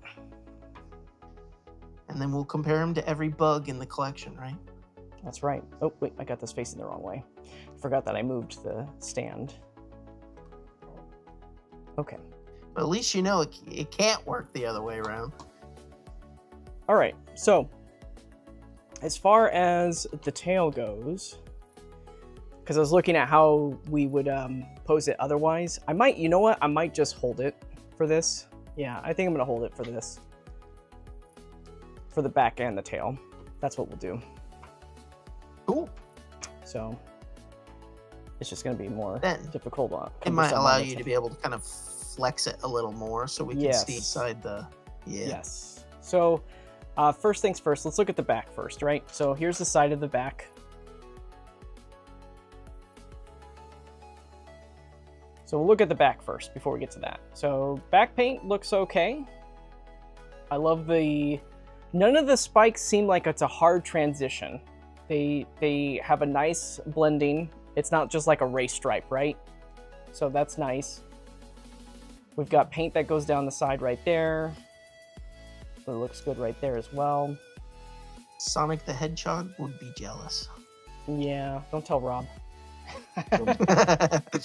After your guys' review, he added Sonic music to his review. I know, right? Yeah, he does Sonic music a lot, though. Pose him next to Super 7 Batra. I don't own any Super 7 figures beyond the Biollante one, unfortunately, so. The Rose Form one? Yeah, that's the only Super 7. Oh, I guess I have the Meltdown Godzilla too. So, but yeah, that's number one. Number two, as we looked at number 2 earlier, we noted that it's the most saturated. It also seems like it has the most coverage on the back, where the yellow paint kind of comes down the furthest on them. I kind of like how the back spines, I do like the way that the yellow looks more on that one. The other one seemed a little brighter. Yeah, so yeah, number 2 is definitely brighter in paint application too. Oh, okay. Compared to so number this 1. One's brighter, not compared. Yeah, this is the brightest. This is the brightest one. I'm looking at all three of them, or all of them on the table. This is definitely the brightest application out of all of them. It's not bad though. It's very well done on the back side. Let's look at number 3 there. Number 3's back. So you can see like number 3's, I would say that number 3's more like number 1 in terms of coverage. Doesn't go further down. It feels desaturated compared to number 2. Number 2 feels like a more colorful. Yeah. Number 2 is the most colorful on the back. Yeah. Just give me 1 second, guys. I got a light that just went out. I brought the extra batteries over here because I knew that was going to happen. Light down, light down. There we go. All right. So yeah, the back side. Back to number 2. So let's start, or back number 3, I mean. So yeah, number 3's, it's definitely more desaturated. It's just like number 1. Number 1, it matches number 1's. Number 2 is the brightest. I would say that there's actually less coverage of the yellow on the spikes of number 3, especially towards the top of the middle row right there. The coverage, it still has complete coverage everywhere else though. Definitely has that. And then let's look at number 4 here.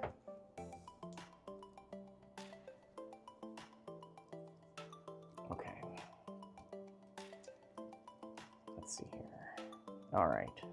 And here's number 4.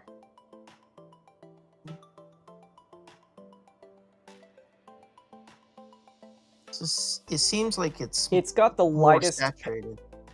it's definitely not. Number two is more saturated, but this one's actually got the least amount of paint on its sides right here, especially right here on this one. It's got less.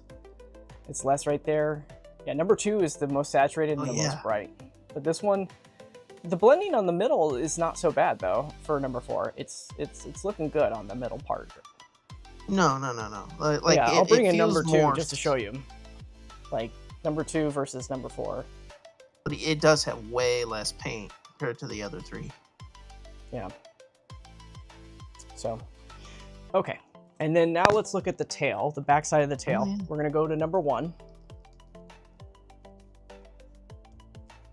Let me get the wings up here. I'm going to try and hold these up like this. Okay. Actually, you know what? We'll do it like this. This will be easier. So it's very well done. You know, the whole top side of it, you got some oranges, you got reds and purples in there.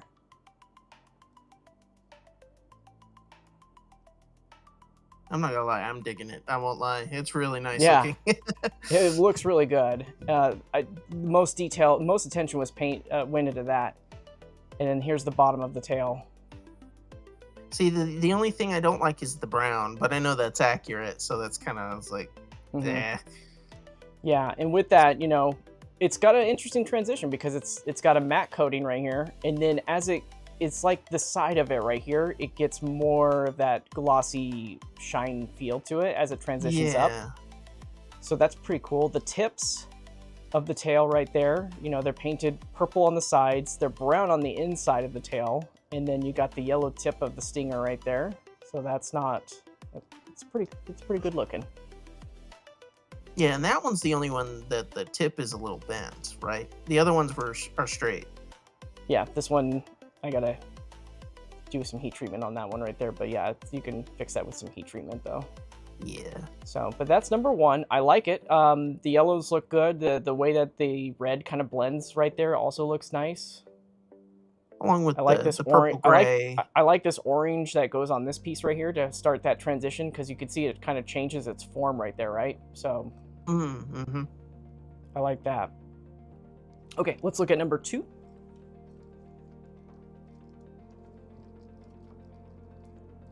Oh, I feel like number 2's continuing its extra saturation, especially right here. Ooh, wow. I kind of like that one. Yeah, I like that. I like how that one is even more orange. Yeah. Yeah, it's got way more orange right here. I'm a sucker for colorful, so. This one probably has, yeah, I'm thinking that this one has a little bit more color. It's kind of interesting transition. It's so saturated here, and then it just kind of dulls out as it gets closer to the tip. I don't know what that choice was. Yeah. The side looks okay. You get a little bit of that brown towards the end of it right there. The tip, got that. You got some yellow still. Let's look at the other side. It's looking good right there. Yeah, that one piece is really orange. But I like the red on that. The underside of it, I'd say it's, you know, it starts the transition of that, the gloss in the same spot and gets more saturated with that muddy brown color, so. I kind of wish that the gloss was a little more consistent, but I mean, I get it. You know what's interesting? Look at that, but it's kind of like, it's only on that brown. It's only on the side. It's not so much down the middle. It's just on the side right there. You can still see it on the side. Yeah. So that's interesting. So that's number 2. Let's look at number 3 here. Number 3's tail. So a little bit lighter. This is kind of like number 1. Reminds me of number 1, just looking at it. It's not so, that orange isn't so, it's not a lot of orange right there. It's very nicely done, in my opinion. Yeah, it's not bad. No. Side face, and then you got the yellow still on the tips right there. This one seems a little more consistent compared to like 2 or even 1 a little bit with the tones of it. Yeah, I would say more balanced throughout. Yeah, it's definitely got that feel to it. It's definitely more balanced. Yeah, I love the transitions here. This is great. That was number 3. And then let's look at number 4. And then we'll look at the chests of the bottom. So it's not bad, number 4. Maybe it's got the most red on number 4. Maybe. It's also got a little bit more of that little orange on that one segment, kind of similar to 2, but not as vibrant. Yeah, it's definitely not as vibrant. It's still got the orange. I think they all have the orange on there. It's just that number 2 had the biggest amount of it. Yeah. So, but just yeah. mega orange. Megaguirus Mega Orange. Making it all mega. Yeah, the tips look good. I really love the tail. The tail's probably, other than that one spot that we keep talking about, I think that the tail is pretty consistent with all of them. I'm not seeing too many differences when it comes to variants, what to expect, so I think that's a win. Right there. Well, when you have so many segments that each need, like, what, like 15 different little paint applications? Let's see here. There's, let me count them. There's 1, 2, 3, 4, 5, 6, 7, 8, 9, 10, 11. Is that connected right there? Okay, so there's only 11 segments throughout the whole tail. That's a lot, though, still, for that kind of figure.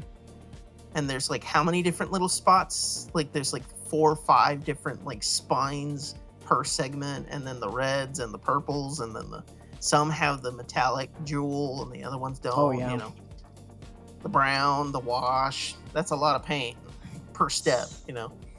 Godzilla King of Kaiju 6366 says, so happy that Megaguirus joined the line. Can't wait to add it to my collection and recreate some scenes from the movie. Same here. We also got one, oh, same guy. Very vibrant bug monster. Absolutely. And we love that. Indeed. We love that. Okay, so now we're going to look at the chest and the neck for all these guys. So let me just move these kind of apart right there. Okay. Very, very glossy, but you can still see coloration differences right there. It's very dark towards the center. Very dark towards the center. Yeah. And not so much on the neck. The neck kind of continues that pattern that was on the lower part of the tail, where it's more of a matte finish. It seems like they kind of did like a little spray of like that more muted brown, kind of near the jaw and everything. Yeah. And then since we have it so close, we'll look at the pearl parts right there. Yeah. Shiny. Very nice. I think this is a good base. I don't see anything particularly out of balance with it. I think it looks fine.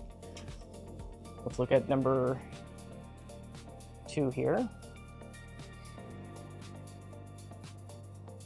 Now in the movie, are those shiny spots translucent or are they metallic? I don't even think they're shiny or metallic. I think it's more of a silver is what it is. But I think it is mostly a purple coloration like this, though. I've seen another shot where they've showed a little bit more of a purple vein kind of going throughout the membrane part of this piece right here. But for the most part, it's pretty spot on with this part right here with the coloration. There wasn't too much differences. So, but yeah, this it's not so bad. You know, it looks, honestly, it just looks the same to me as number 1.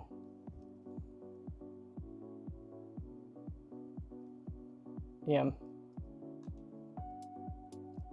I'm not seeing anything major there. Little jewels being all pink and shiny. Let's look at number 3. Maybe a little bit lighter here on number 3. I feel like the other ones were kind of dark all the way through in the middle, but it's a little bit lighter on the side right there. Yeah, as far as the neck goes, it's pretty consistent there. And then the tail. Yeah, not seeing too many different things going on here. The paint looks good on every single circle here too. So there's that one section that's like really, Which it's one? darker than the others. It's the right here? second to at the base of the tail. Yeah, it does get, it's continuing as dark as it is right here. This just that light reflection might be making it so that it's, I mean, it's consistent where it's building up to this paint job right here, but this is like super reflective. So it's kind of hard to see, but it is that dark. It's like what they did was that they sprayed it here and there's a little bit of overspray on these parts right here. the best way to kind of describe it, but I don't think that they painted it while it was connected, though. It does seem like each piece was painted individually. Cool. So, but there's that. This is number 4. Yeah, you see how much darker it is on this right here? It's way more dark. The other one was brighter in the chest. So 3 had a little bit of a brighter chest in certain areas, but other than that, they're mostly consistent on the bottom side. So, okay. So that is our variance comparison, guys. Now we're gonna go into let's look at the effect parts. And we're not doing a comparison with all the effect parts. We're just gonna take a good look at them. The minifigs? Yeah. Okay. Yeah, I think there's some people who are like disappointed that this didn't come with effect parts. So I was like, wait a second, there's effect parts? Yeah. Okay. So here they all are. I don't really think of Megaguirus in effect parts, though, admittedly. Yeah, so there they all are. You know, this is as close as I can get because they're so small. You know, literal bugs. They're literally bugs. They're the size of bugs. When I do my figure photography, I'll have macro photography on there, and you guys can be able to take a better look at the details on them. But shoot, I got too close. Let me move them back a little bit. I'm going to try and angle them in like different ways. I'll flip this one upside down. But there is a good amount of detail. So admittedly, I am a little tempted to paint mine up just to see if I could get make them look a little nice. So let's try it from this angle right here. Okay. So yeah, it's a good base color. You gotta have a real steady hand. I flipped one of these upside down so you guys can see what it looks like upside down. Heck, just even holding on to them to paint, like you paint one side of it and then like let it dry and then go to the other side, because what are you gonna hold on to? They're so tiny. They are very tiny. There's really no point in doing like a comparison between different parts of these because they're all going to be the same color. So I'm going to flip one of these guys upside down and I'll leave one of them up right side up. And then these guys are even smaller. Yeah, these guys are about the size of a dime.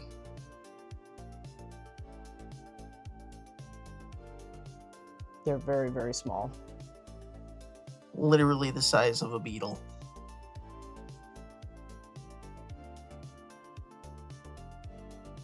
So look forward to my macro photography. You guys will see the detail a lot better in that. This is an 1835 millimeter. That's as close as I can get. For the size that they are, the detail that I can make out actually looks pretty good for what they are. Like you can see their eyes and little, the little scales and everything. Yeah. So for this, I'm going to show you guys an example of how to use it with the Tamashii stand now. So I've got some nippers right here. Yeah, so I've got some nippers right here. What we're gonna do is show an example of how to connect it to a Tamashii stand. So let me grab, got a stand right here. So here is, let me just lower these guys.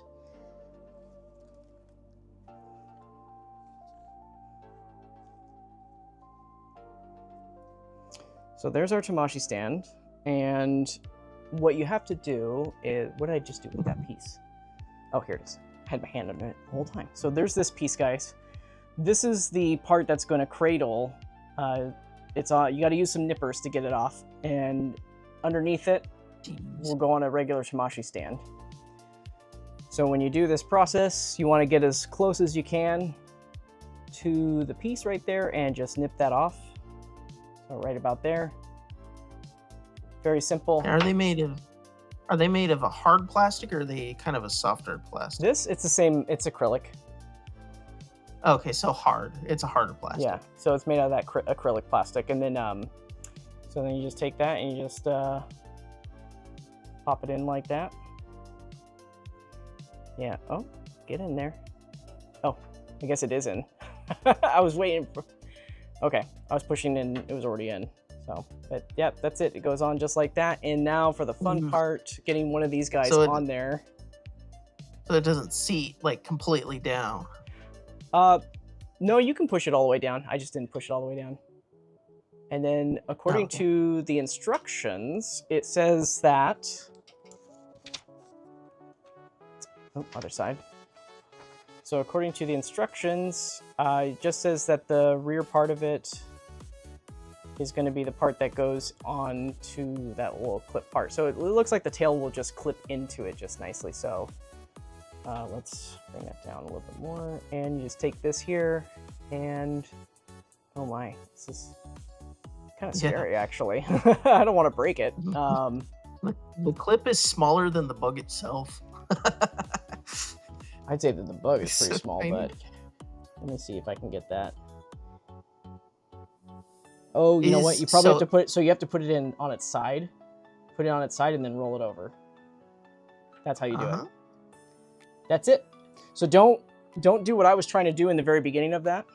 Shove it in there. I don't know. I was standing up while I was doing that, so I'll do it again. So when you put it in, don't put it in from the top and push it down. You're gonna just angle it, and you slide it in just like that. And then once when it's in, you just twist it, and there you go. Now it's holding on to it. Turn the key. You just turn the key. Yep. So there it is. Oh.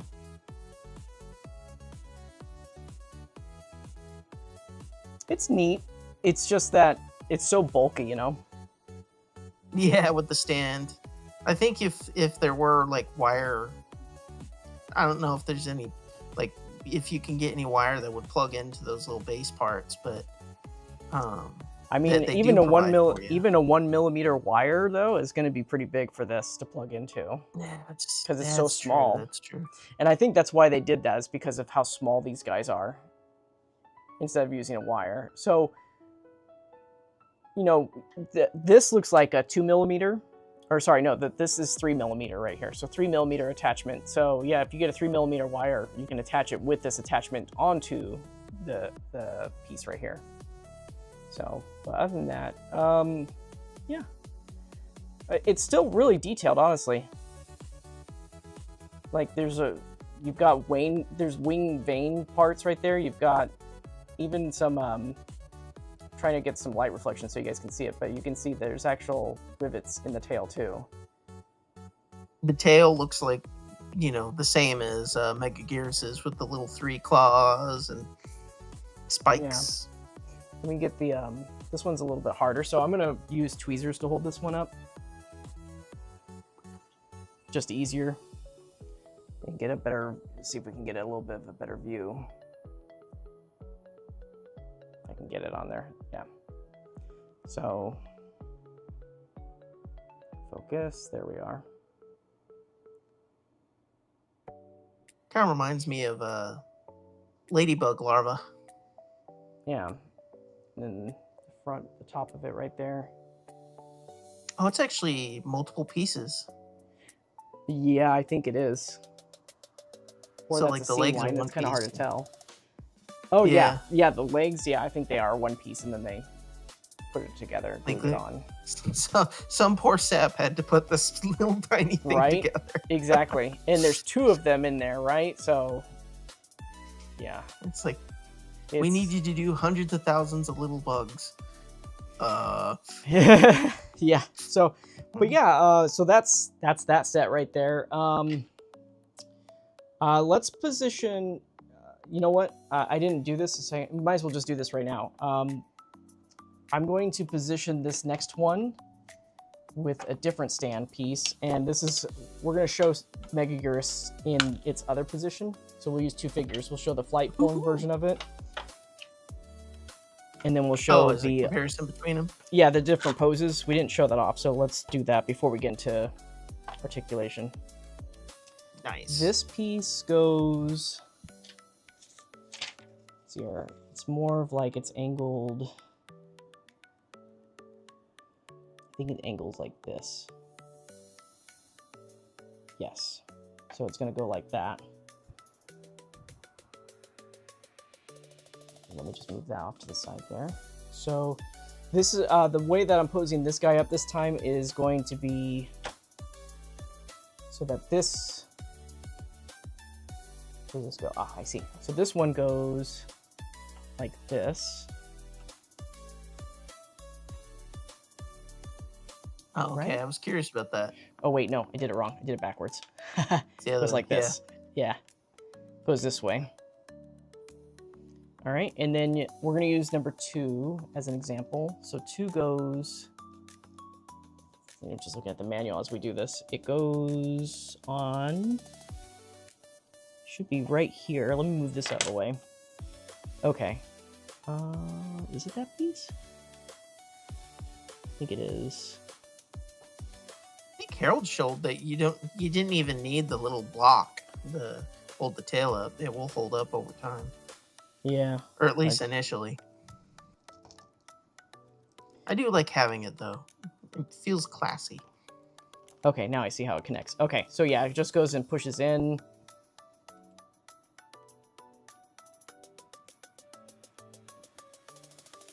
At the base of the tail there? Yeah, so it was kind of interesting to figure out. So it does kind of fall into place right here.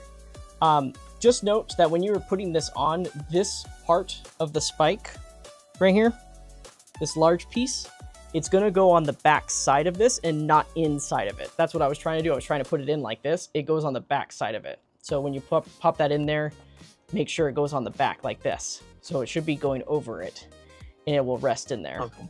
But yeah, as far as the block goes, it's definitely there for stability in the long term. Like, it also depends on how you have Megaguirus posed, like depending on the weight and everything. So let me just kind of pose the wings backwards here. Like, you can definitely see you don't need the block. Yeah, yeah, you don't need the block for if you're just doing some figure photography or something like that. This is probably how I'm gonna display. But the block is there, and it just goes like so. You just stick that. I believe. That looks sick, man. Is it like that? Let me double check. I want to make sure I'm showing everybody the right way to do this here. Does it go? No. It's more so that it's in the middle. Kind of at the base of the claws. Goes like, it's kind of interesting. So it's these, so count, there's 1, 2, 3, and then 4 and 5 is what goes into the base. So it goes like that. And it's just an extra stability right there. So, and it fits in nicely, you know, it's a floating piece. So what's great is if you rotate it, you can rotate it while it's on the base. It does rotate around, so you can move this. Not all the way, it doesn't do like a 360 motion, but you can move it, so that's just not facing forward the whole entire time. So that's neat. And then if you want, you can just post this underneath it. So it's important, I didn't show this a second ago. So on this piece right here, you wanna have it angled like this. It's very subtle to tell, but let me just put it on the ground. So you can still see it's kind of angled more this direction, like this that direction. It's not just a straight up column, but you see how that kind of goes deep right here? So that is where you're going to stick the 5th spike. The 5th spike goes inside that little cup. Yes, the 5th spike on there goes into that groove right there. And then the 4th one, there's a little opening. The 4th one just kind of rests on that. And it doesn't go all the way, it doesn't go all the way down.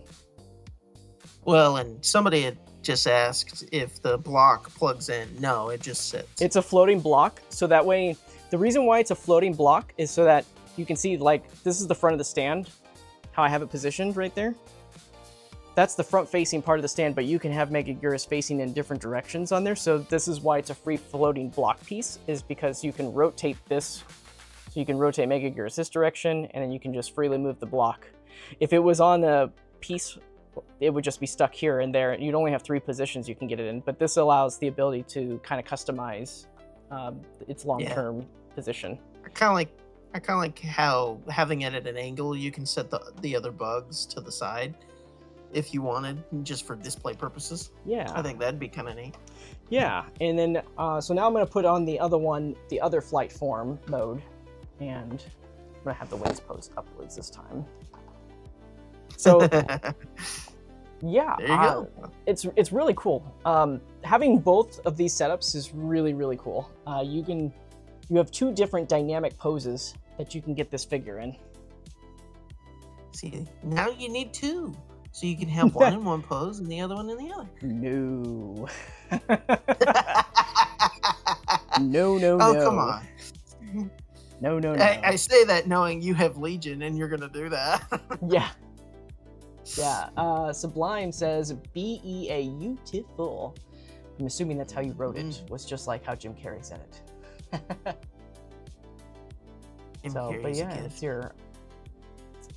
the Godzilla King of Kaiju says, I wonder how many workers cut themselves while assembling the Bug Queen. You know, it's not really sharp. Honestly, it's really not sharp. The plastic is a softer plastic on the backside of the figure, so I'd say that the wings are probably the sharpest pieces on them, you know?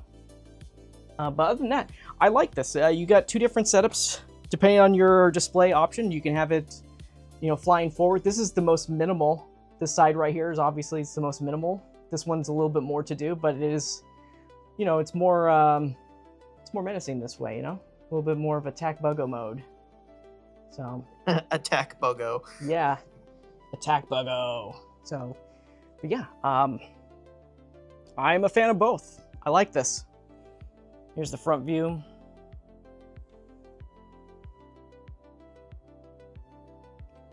Really cool.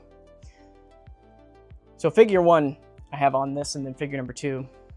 Or sorry, no, figure number 2 is on this one. Figure number 1's over here. Okay.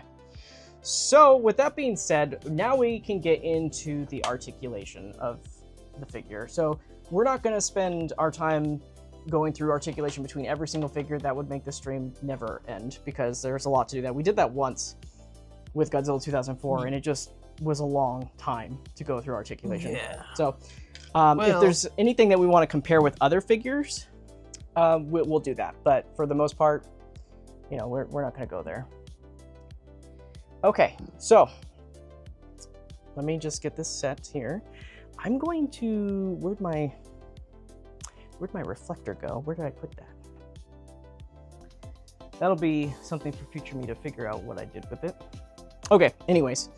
So let's explore articulation. This is what a lot of people have been looking forward to seeing. So let's start with the head and the neck, right? So let me just move these guys out of the way. Okay. There's something special about the head and the neck. Yes. So let's just start with regular head movement, right? Head movement, you can make it go all the way around, 360. Again, it's floating head pieces, so you can really get Megaguirus to really, turn a head. Woo! Yeah, you can get her to really turn. Look at that. All the way over. They're floating pieces, so these things, they can be adjusted, and you can get even more movement. So if you move these pieces closer to the head, then you can get more range right there. Let's look at upward movement. Upward is about that much. Downward is, whoo, look at that, all the way down. Fantastic. So, and then as far as the mouth goes, the mouth is on, it's a both the top of the mouth and the lower mouth can move. So you can hold the top mouth just by itself, that's how it moves, but you can also lift it as well. So both of them, it's a hinge style, kind of similar to how they did in Argakuga with its mouth. So there's little plastic hinges on the inside of it. There's no ball joint on the inside of the mouth right there.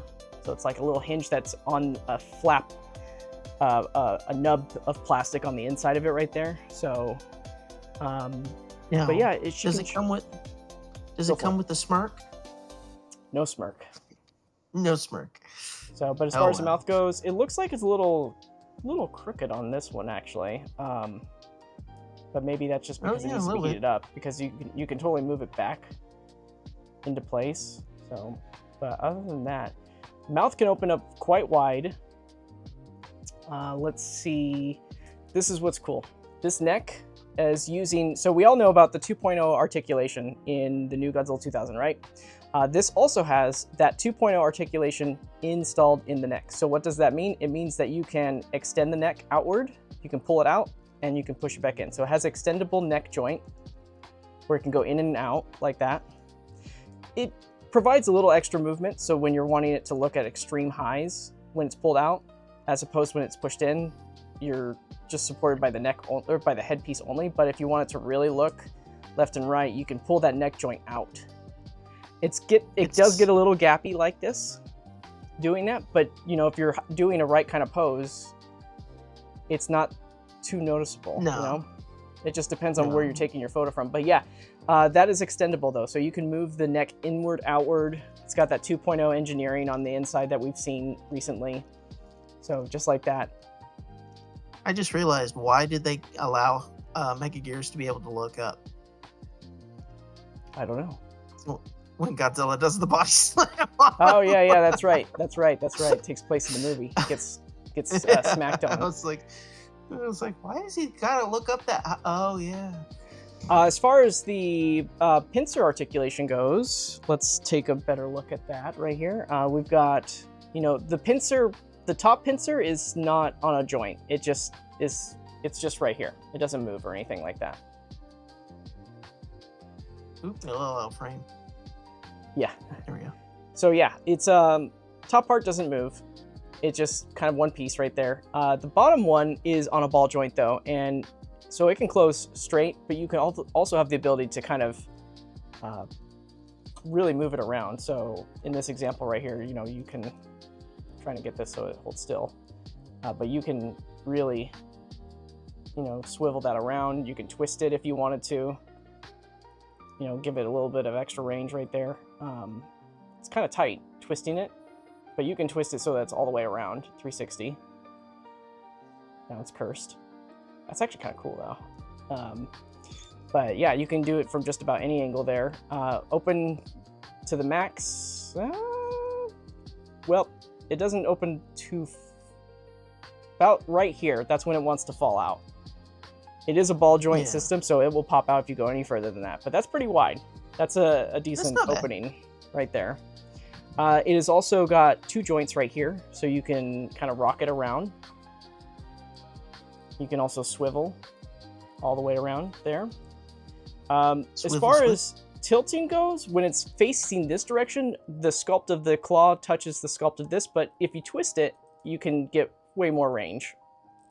Way more range. You can see that I just totally rotated that, and it's, yeah, so much more range. So you just have to play with it. If it's not moving in one direction, you just have to twist it and move it around. But if you want it at its base form, it goes like this. Now, does it feel any fragile or anything like that? Or do those ball joints feel pretty loose and they're pretty flexible? Solid, actually, on this right here. You don't have to worry. The tolerance is really good, actually. Like, I'm moving this around, and this is good. Nothing feels like it's going to just snap arbitrarily. I mean, let's just go a little faster right there, and, you know, nothing's falling out. So that's pretty good. I did twist that leg around, I think, though. Yep, I did. Doing that, I twisted it. That's the other thing. So these other parts of the legs though, like they can twist.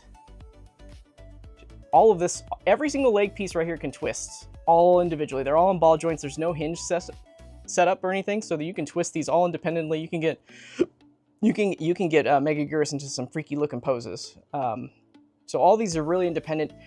The socket right here, this was a problem that was on Batra, that these pieces would always fall apart. But because it's so big on this, like, you don't have to worry about that. Like, this is a sheath piece right here. It's a sheath, but it's not going to fall out because the connection is so good. Yeah, it's really good on that right there. The claws, look at that. You can pose it all the way so it's like sideways or forward. You can even go upward, not that high, lower. I mean, you can go pretty low. If you twist them, you can even get it to go even more. So, upward, and then all the way downward like that. Yeah. Nothing popping off. Nothing. Yeah, it's pretty good. And the same thing with this other one right here. You know, it's about the same range. What I like is, you know, you can even twist the claws so that they're kind of like that. You can twist them inward. There's a lot of movement here. This is fantastic. I love this. I'm not gonna lie. You're making me go like, I want to fiddle with these. Just Look at that. You know, just. Will I get this figure or not? Do it. Or if you want, you can make the you know, maybe I'll do it today, maybe not. Maybe I'll just be cute or something like that, right? Like maybe I'll go to work today, maybe not. Something like that. You like your crisscross looking cute pose. I've noticed that. You've done that multiple times now. I do it with all the ladies. All the ladies here. We did it with Shimo. We did it any of the female kaiju. I'll do it. Oh wow, look at that. Legion's probably the only one you haven't, but Legion's also not. Look at that. Look at that. You can pose it so that it looks like she is sleeping. So cute. She is sleeping. A sweepy dragonfly. This is great. The claws, guys, really good. Really excellent movement. You're all gonna really like that. This is great. Let's just so fun. Yeah, let's. Oh, and look at that. They can even rotate. They can move even more. Not just rotate, but you can move them at the base. There's more movement to be had there. Wow, this is so cool. There's way more movement down here at the base too. Like right there, you can move that. It's a little stuck right there, but I think once when you free it, you can get more movement. This one I already freed a little bit, and it moves up and down in the socket, so that's pretty cool. All right, the little legs. Fun part right here, right?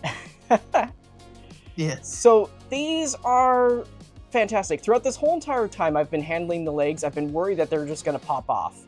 None of them have popped off at all this whole entire time. Yeah, they've all been great. Piece that did was the claw when you overextended it, but that was on you. It was the tip of the claw. That kind of did it. But as far as this goes, they're all ball joints that connect in there in the legs and everything. You can, let's just see how far we can get this to go inward. Each one of these guys here. And they're pretty posable too. Look at that, all the way. Lay her on her back. Lay her on her back with all the legs curled in. Yeah, there it is on the back side right there, right? So that's pretty curled up in there. This is more than what Batra could ever do. Now Batra had some pre-curved looking legs already, but that's pretty close to the chest. And what's really cool, so say you want to do a battle pose with her, you can rotate these so that they look like this. And you could never do that with the other ones. You see how I'm doing this, guys? You just rotate them like that. Kind of like swooped back. Yeah, look at that. Oh, I like it. That is so cool. Oh, that's cool. Like she's going high speed now. Yes, exactly. Oh, now I don't think you could do this pose while it's on its stand. You'd have to get a little creative and move the legs out of the way because the stand's going to go right there. But say you wanted her to be on the ground, right? And let's just kind of show that. Let's just kind of show that off, just with her on the ground right there. So, but that's that pose on the ground right there. So it looks like she's like resting, right? That works well, actually. Folding them up like that. There, you got stability and everything, and she's resting there right there. Look at that. Heck, you can even have her looking up like you did just a little while ago. Like, why me? You know? Oh, man. Look at that. Why?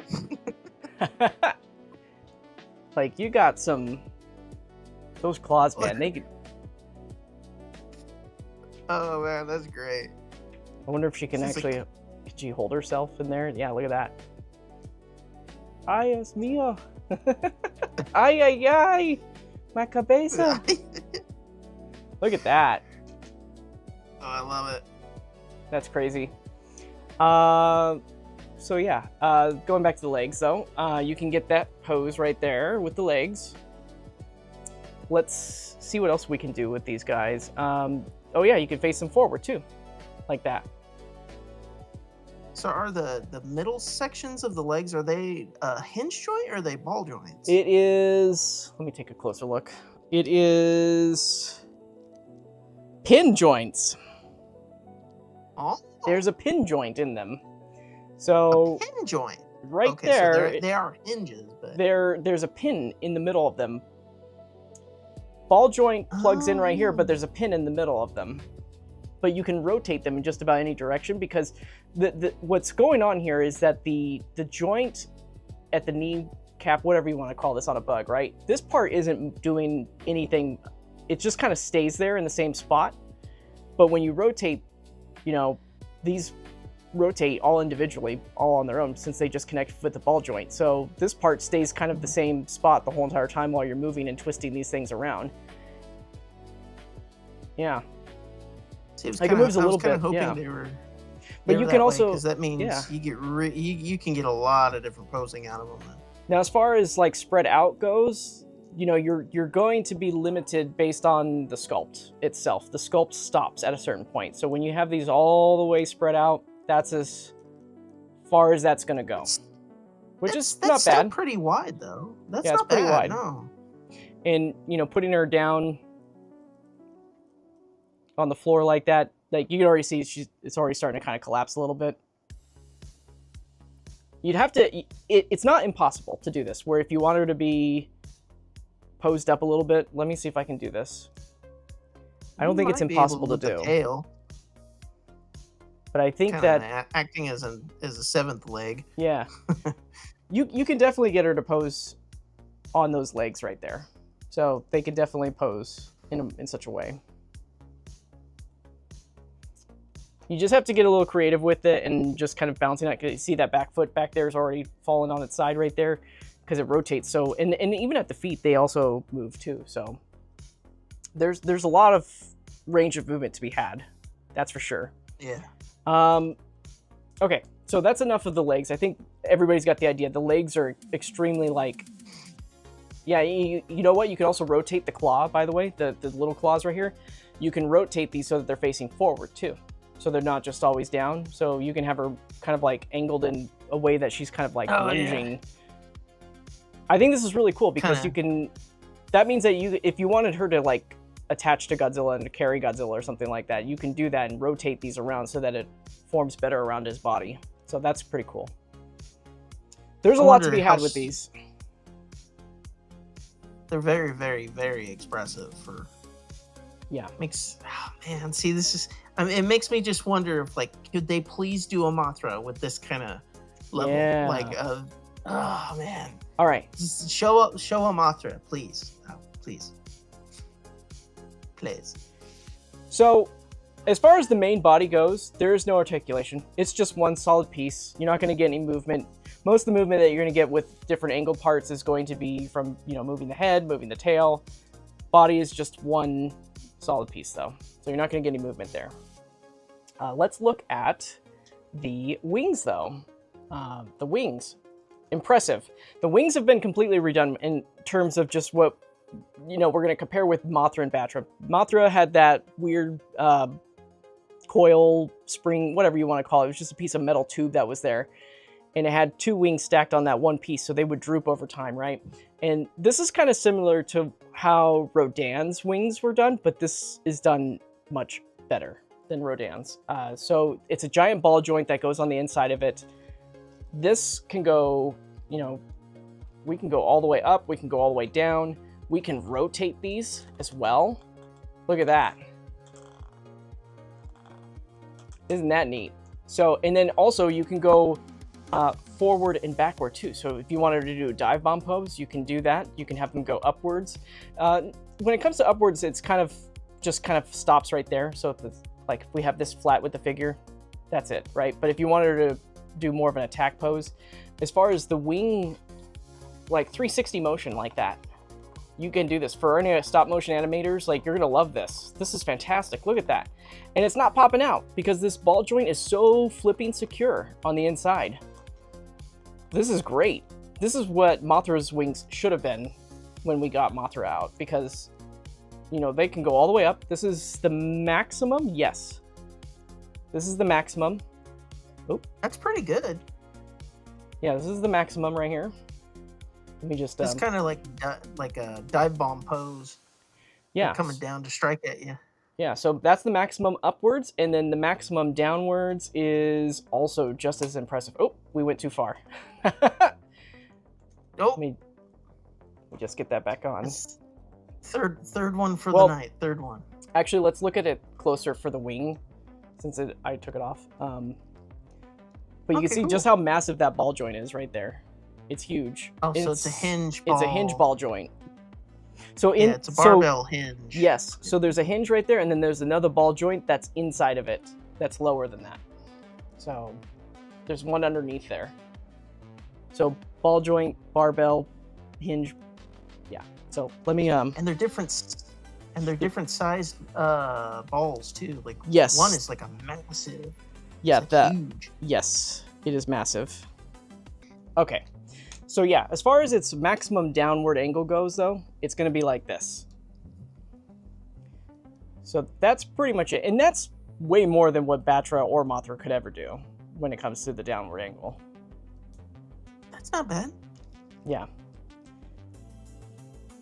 It's touching the legs, so it's, you know. Oh, and these legs can even go even further too. So, but I think that's like you can have her legs like straight down too. I don't think I showed this. You can have her legs all the way down straight like that. But yeah, that's as far as it goes. It just kind of stops because there's the part of the sculpt that just gets in the way. If they probably could go further downward actually if that sculpt wasn't in the way. But they can go quite far. Yeah, look at that. But I think the question is why? Yeah. Like it's like that's pretty good. Like I don't see why you would want to go further. Yeah. Okay, now probably for the most anticipated part, the tail, right? We all like the tail. The tail is phenomenal. This tail piece right here. So first of all, you can go side to side.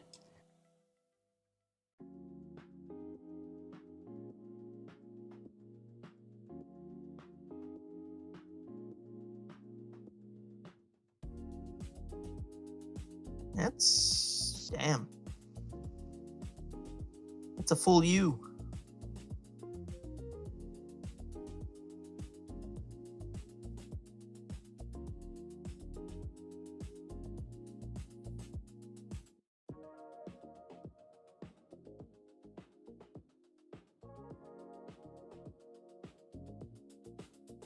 Did we lose you? Yeah, yours Mine's is probably on its way out too. Well, I'm recording locally, so mine's using more power. Yeah. Mine's not. Okay, there we go. So yeah, as I was saying, tail, extreme movement on that side right there. Let's try upwards. Oop, we went a little too far on that one right there. So upwards, let's see how far we can get that. Very gently. Yeah. Oh yeah, look at that. It's not bad at all, especially with all the sculpting and everything on it. Gee, wow, holy cow, that's... It can almost touch its like tail to its back. I mean, it pretty much is if you go farther enough, yeah. So look at that. A little heat treatment, yeah. The kind of tail, scorpion tail at that point. Yeah. Look at that. There really isn't much breakage from such an extreme pose. Just right here. There's a little bit of a break in the sculpt right here. Yeah. But it's not too egregious. It's a little weird looking, but yeah. But this is next level tail movement right here. This is more than what Rathalos's tail could even do. This is, and they use a softer plastic on the top, and that's why this is like very malleable. So it moves very, very well. Let's go under, shall we? Let's go under. Let's open up the legs for this part.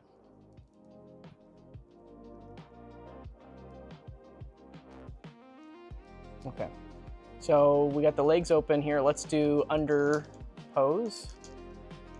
Oh, jeez. Look at that. What? That's amazing. Scratch your own chin. Yeah, the tail can literally, wow, a bit of an alien pose maybe. Wow. Look at that. Yeah, it's Alien. It's the Alien 3 poster art, everybody. Look at that, everyone. Look at that. Wow.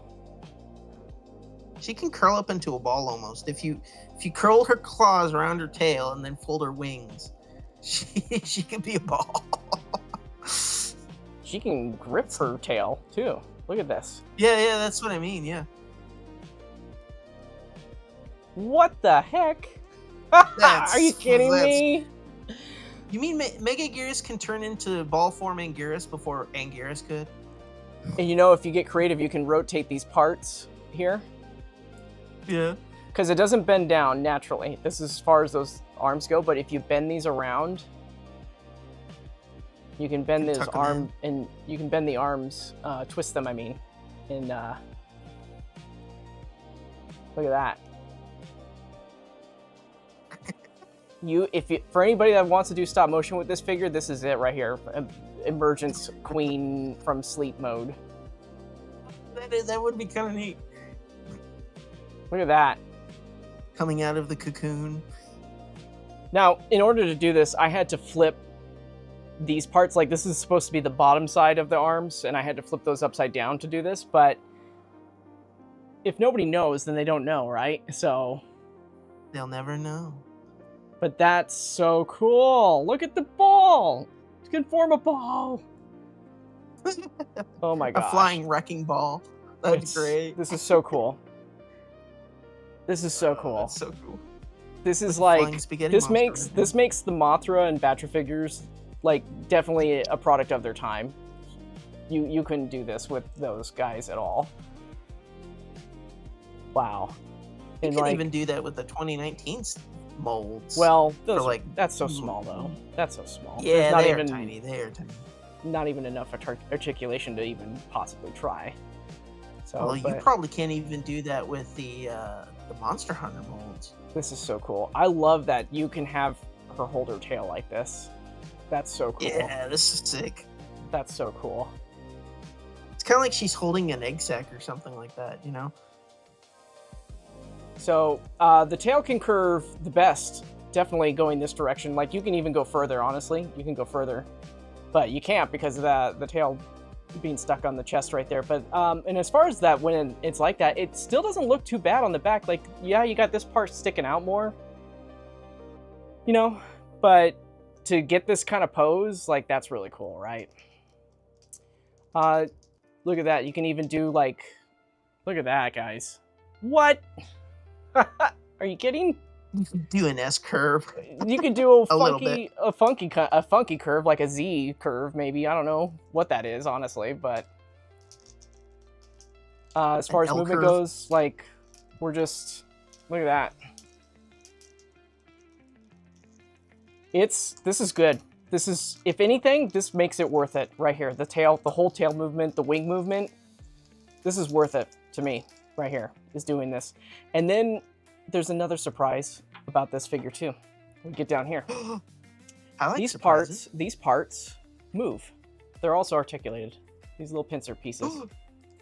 They can move upward and downward like that. The middle one doesn't move, but they are on a ball joint. I was kind of hoping it did. I thought it would be funny. You could have wag its finger at you. You know what's interesting though? This piece has definitely been glued separately here. Yeah. I don't think it's on a joint, but it's not glued down, actually. It looks like it's on a joint. Are you sure? I can't get it to move. I can get it to, like, maybe move a tiny bit, but it can't swivel or anything like that. This makes me wonder if they left this open for a future release where the stinger can be removed. Oh, if they ever do Decisive Battle version. And then you can swap out the stinger for like a broken stinger. That makes me think of this. But it doesn't really one even be popped off? I think it can. No.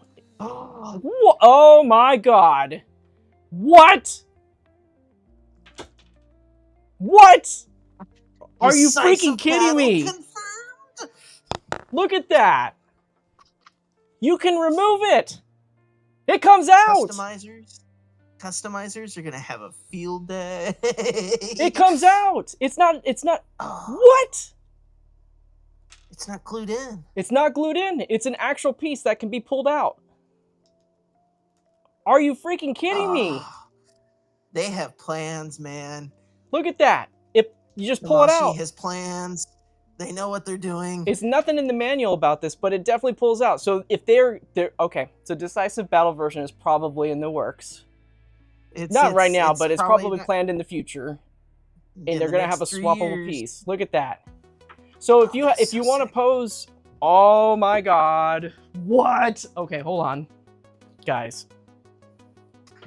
1 second. Are you freaking kidding? This is happening right now. We're digging deep into the sculpt. We're discovering the secrets. The gold. The gold. There it is. There it is. Yeah. There it is. Holy smokes. Oh man, this is now figure of the year. Yeah. What? Figure of the year. What? Paint Okay. a little purple Sorry. stem like bloody or something. Mind is blown here, everybody. Was not expecting that with this at all. But the piece can be removed. It's designed purposely, like it's a slide in, slide out piece. Oh my gosh. I love what? when I find the little secret. And I'm thinking I'm just gonna blow everybody's minds with these guys moving right here, and then I'm like, what? Are you freaking kidding me? Oh, that's so cool. Okay. That's so good. Oh, that was awesome. Okay, so yeah, that's the articulation, guys. Wow. That was a good way to end that segment. Yeah, wow, that was so cool. That was dope. That was so cool. Oh my god, unexpected surprise for the win. Yeah, DBV, Decisive Battle version, is probably going to happen with this figure, and they're probably going to have it where it's got a just broken...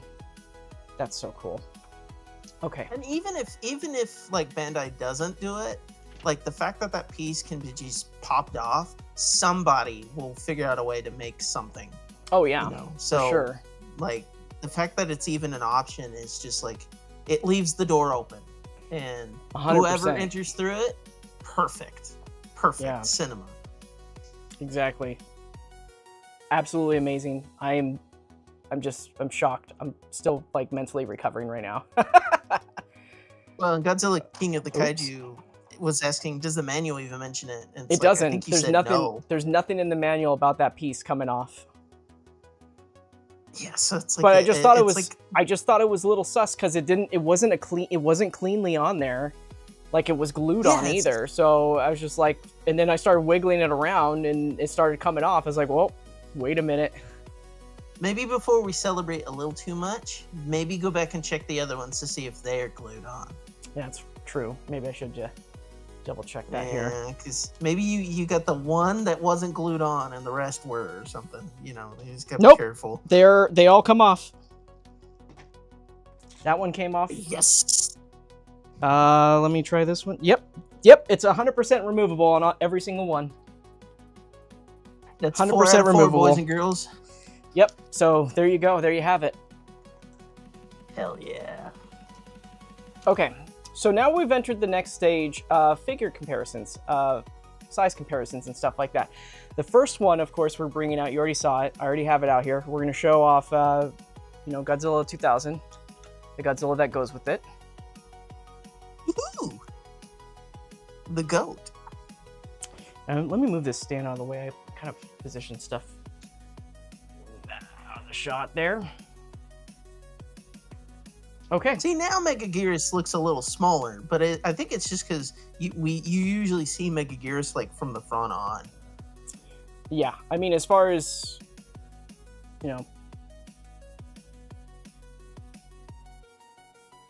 Megaguirus is bigger when you just angle her on her side. So, for example, if you were to put her up against Godzilla right here, she's taller than Godzilla. Yeah, with the wing and that, and if you count with like the wings up and everything, yeah, there you go. Now she looks massive. Yeah, because the wings are usually at an angle, so you don't get the full size of them. Yeah, and then from the tail up, she doesn't have as much mass as Godzilla, but there is more in length. Mm-hmm. So, but yeah, here they are together.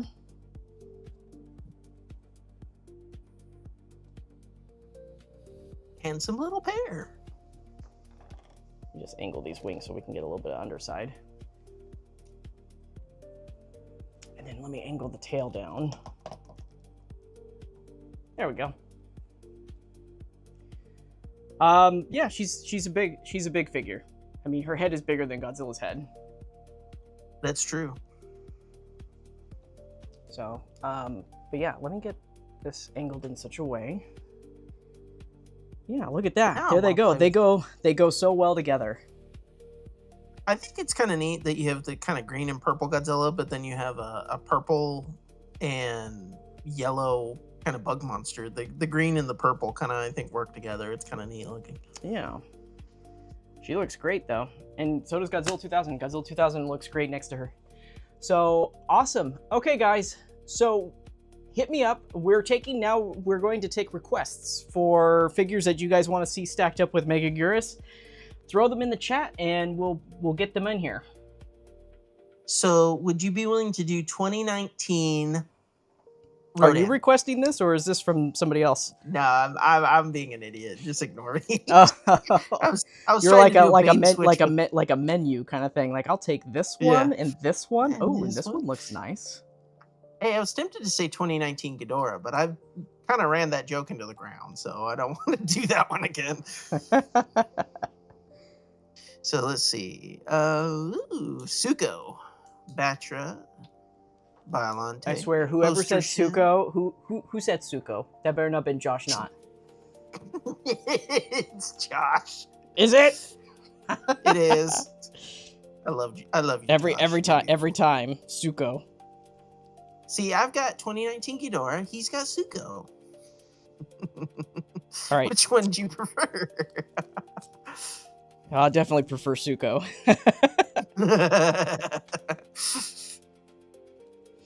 Okay, so let me go grab Suko here so he can be some meat for you know who. Let's see here.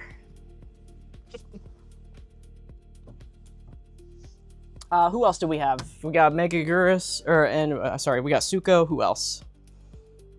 Let's see. Biollante, Poster Shin. Somebody wanted to see one of the Mogiras. I think that's good. Just list off just two for now. I'm not gonna remember. Okay. So here is Suko in his new nightmare.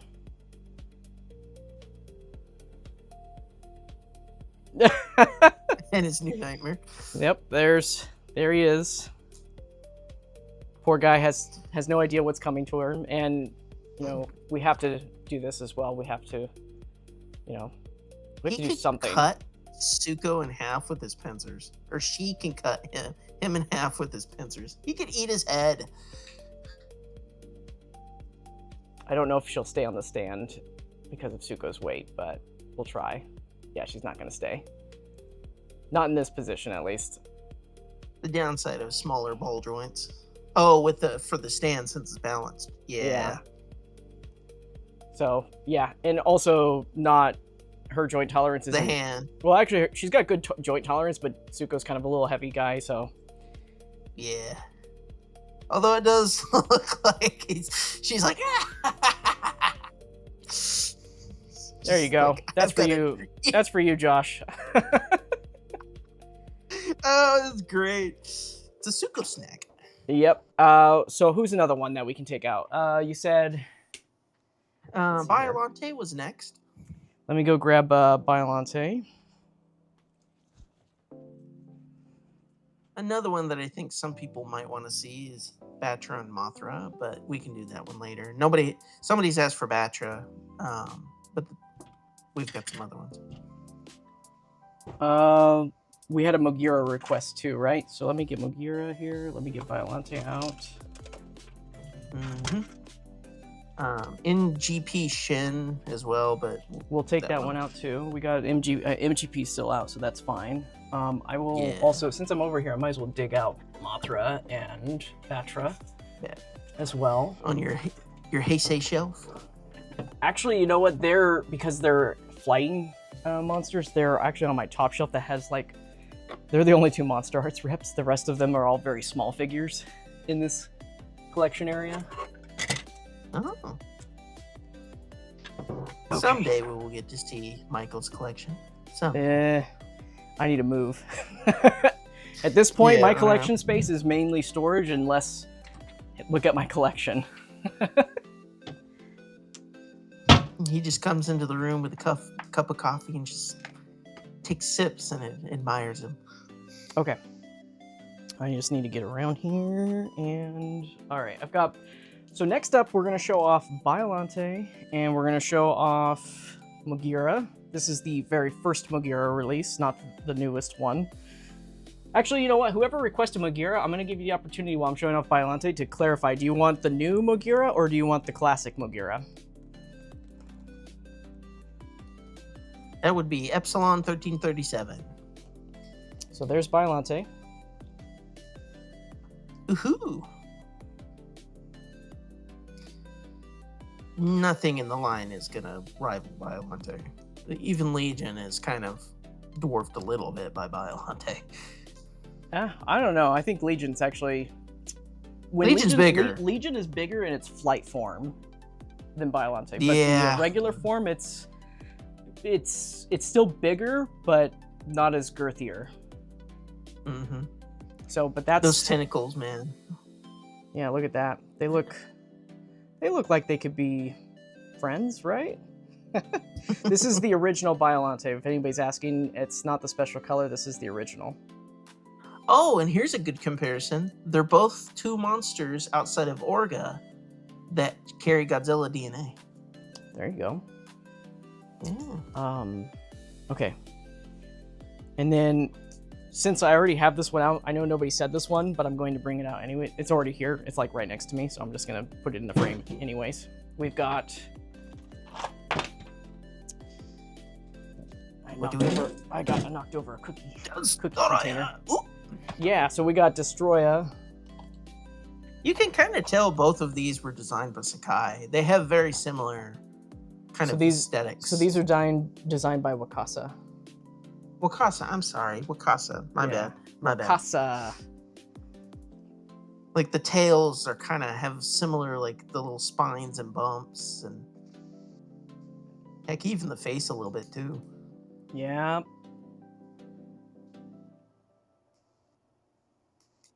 So this is the new Decisive Battle version of Destroya. I've been playing with the one that you sent me, and it has been very, very fun.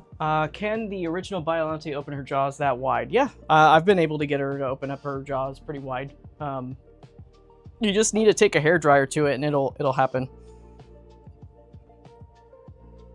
Yeah, you can get them to move pretty wide, actually. Epsilon did respond back. He said the storage dock version of Megaguirus. Storage dock. Well, you know what? I brought out the other one, so we're going to have both Megaguirus stand on stage. Ooh. You get a twofer. So here I don't know why, but so we'll start out with Megaguirus. We'll start out with the new Megaguirus first. Standing next to Megaguirus there. Look at that handsome fella.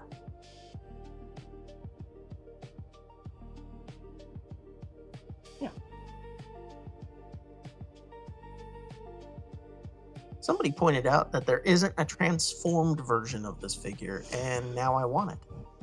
Yeah, it doesn't. There is not a transformed version of it. Although, if you actually look at the design features, it doesn't really transform properly. Like, there is a figure that does transform out there, and in order for it to make it work that way, they had to completely readjust Megaguirus' proportions to make it work, and he's just very, very wide looking because of it. So it doesn't 100% quite like this is where movie magic comes in, right? Yeah. So if they do release a figure of the flying mode Mogira that, They'd have to get that pretty isn't creative. combined. Yeah. They'd have to get pretty darn creative. Well, I was thinking it just keep them as separate parts. And you then, know. since we have them both So. out, I will bring both of them out. Ooh. Too different. The blues are a bit different, but Yeah. Let me hold on a second. I'm gonna switch them. So there we go. And just for this, I'm going to lower the shutter so you guys can see the colors a little bit better on those Megaguirus. ooh, they became shinier.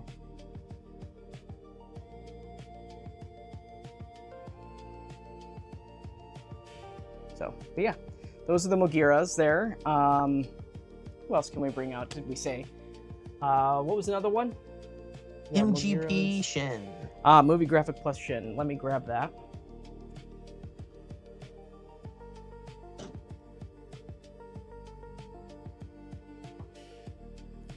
I just have to remember where I put it. Oh yeah, that's right.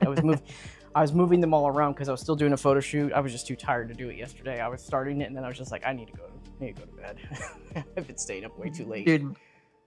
Dude, I was up with you and my laptop died. And we talked for like an hour. Or yeah, like an hour and a half or something like that. So here is Movie Graphic Plus.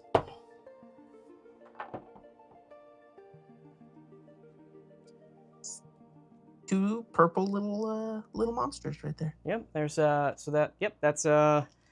Movie Graphic Plus Shin. If you guys haven't picked up this figure, it's the best Awakening representative that we've got so far in the line.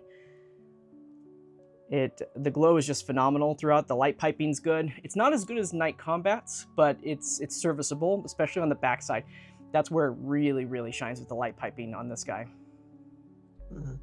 Well, Yeah. and if you're sad that like there's no accessories, there's ways to get accessories. They won't be like official, but you know, if you just want some stuff for your display, you can get like a split jaw and the beams, and heck, there's even one guy who made the fire puke, so you can get all that. So Epsilon was asking about the Megaguirus being taller than the other. They're the same size. It's just that there's some perspective that's going on right there. They're the same size. yeah, they should be the same mold. So yeah, it's the exact same. They're the exact same figure. Just one was posed more. One was closer to the camera. Oh yeah.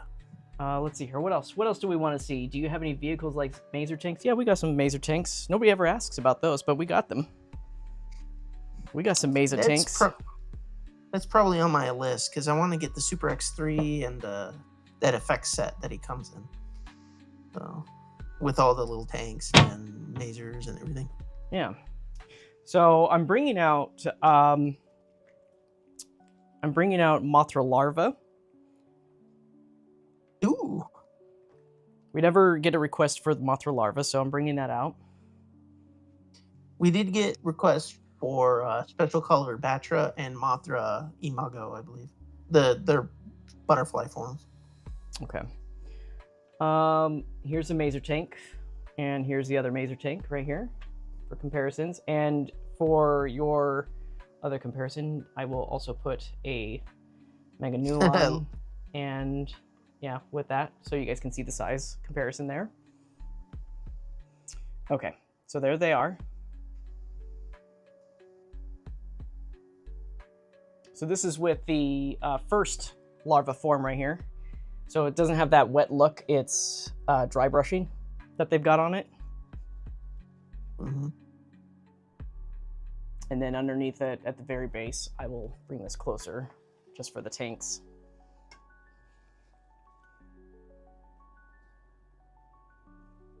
So that's the size of the tanks with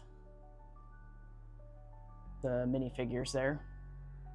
Yeah, and outside of the paint on the tires and the silver for the little cannons and lasers, they're not really painted. Well, Yeah. no, there's a little dry brushing on the twin cannon one there. Is there, or is that just the plastic? It's just plastic, yeah. It's just a solid green, and then they painted the tires. That was it, yeah. That's pretty much it. It's very minimal on these minifigures. So, and then just to hold that up. Yeah. So, okay. So there's those guys there for you. Let me move this Mothra out of the way. Actually, I'm going to put it back in the shot just to like do a little close up before I pull them apart. So let me bring this a little bit closer. So yeah, there's Mothra. She seems to be almost the same-ish length as Megaguirus, maybe It's a little definitely shorter. shorter. It's shorter. Oh, okay. Yeah, if we were to compare Megaguirus length. Yeah. Well, it's a little longer, a little bit. But Mothra can also, you know, it's got joints where you can collapse it together and you can pull it apart. Wait, she can inchy squinchy? Yes. Oh, that's cool. I didn't know that. Yeah. So this figure you can stretch it, you can push it together and stretch it. Oh, that's so cool. Just like in the movie. Yep. So you can do that with that figure. You know what? I'm not going to be able to bring the special color versions of Mothra and Batra out, but I do have the originals already out and ready to go. Also, honestly, the special color Mothra is kind of a disappointment. Had a lot of shortcuts taken on it. Double. Okay. Aww. So here is Mothra.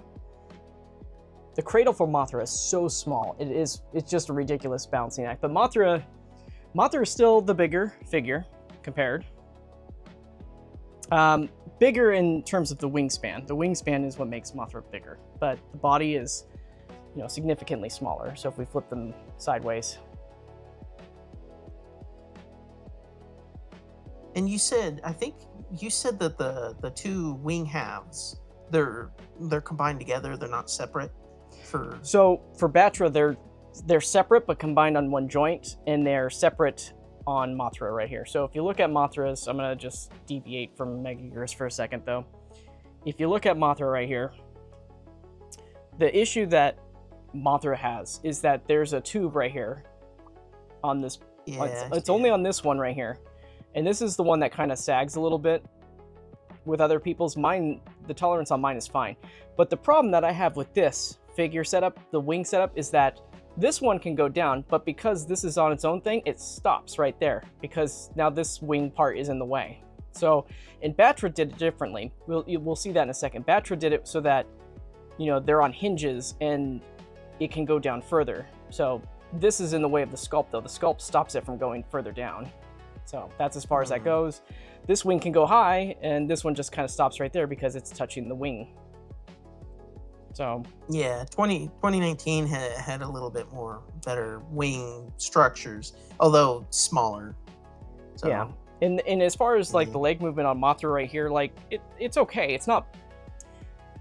They're all right. The legs on Mothra were better than Batra's.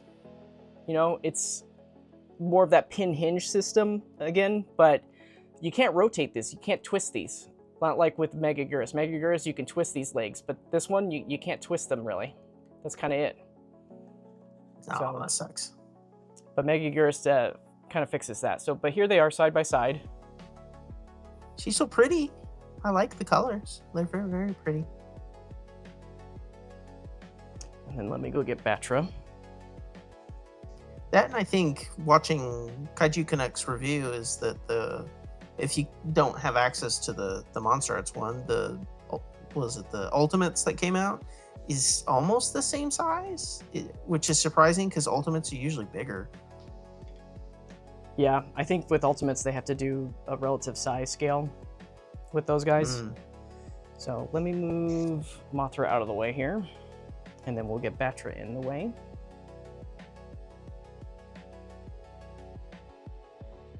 All right, so here's Batra.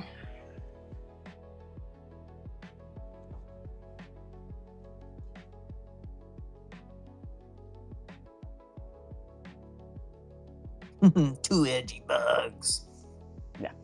Yeah, Megaguirus is definitely the bigger bug out of all of them. But which one's the edgier? The more metal look. So, and Batra has light piping in its eyes. So its eyes are lit up right now through the lighting that's going through it. Mm-hmm. I've also, for this Batra figure, I've actually rotated its legs so that it can do this fierce pose right here. But normally they're more folded in, but I've kind of reversed them so that they're more opened up like that. But to take a closer look at Batra's wing design, you'll see why I like it better here. So with its wing design, so the base of the wing is on a hinge, but it attaches there. But you see how this piece, there's a whole separate piece right here. Yeah. And so this works a lot better. And Batra was released first, but this works better in my opinion. So this piece, this large piece of the wing is all connected to this base right here and how it moves. And then this one piece is just on its own little separate piece to move. So this was a lot better in my opinion. And I don't know why they didn't do it with Mothra, but I think this is just a better wing articulation setup that they have for Batra here. So, but yeah, so that is good old Batra against Megaguirus here.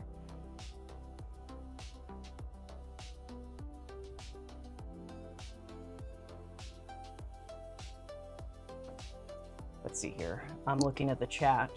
Wait, how long are these two? How long? I'm not sure. I think it are you talking about Mothra and Batra? Well, no, he was asking about how long Megaguirus and Mothra larva were at the time. Oh, the larva is a lot smaller. Not a lot smaller, sorry. It's about maybe an inch smaller in terms of length. I think I might even have it down on my website where it says the length of Mothra. If you go onto my website, it should tell you the length. Mm-hmm. Yeah, I think so. Let's see here. Who else do we want to bring out? You had one person asking for Iris. Well, you had two people actually asked for Iris. For Iris? Mm-hmm. Man, I gotta get on my tips to get that one. That one's way the heck up there. Yeah, and those tentacles are not. They're a little unwieldy. Right, give me a second. Gotta get up there at the top. And we're grabbing Iris.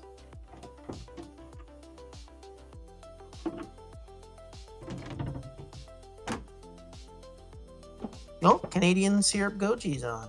What's up, dude? Yeah. Okay. How long have we been going? How long is it? 3 hours. Yep, that's about the usual. Yeah. Once when we get to this 4 point. hours. 4 hours, I think, is like the average for you.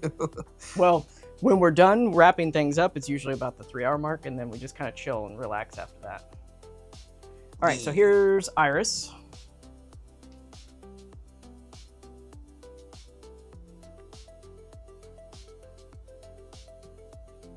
Yeah, Iris is large, a lot of length, a lot of tentacle stuff going on.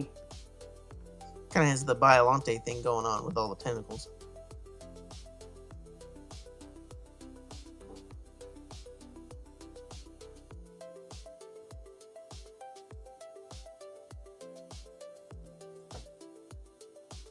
I see.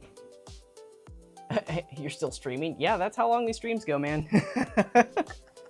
Let's see here. We've got Angerus request. Yeah, we'll get out Angerus.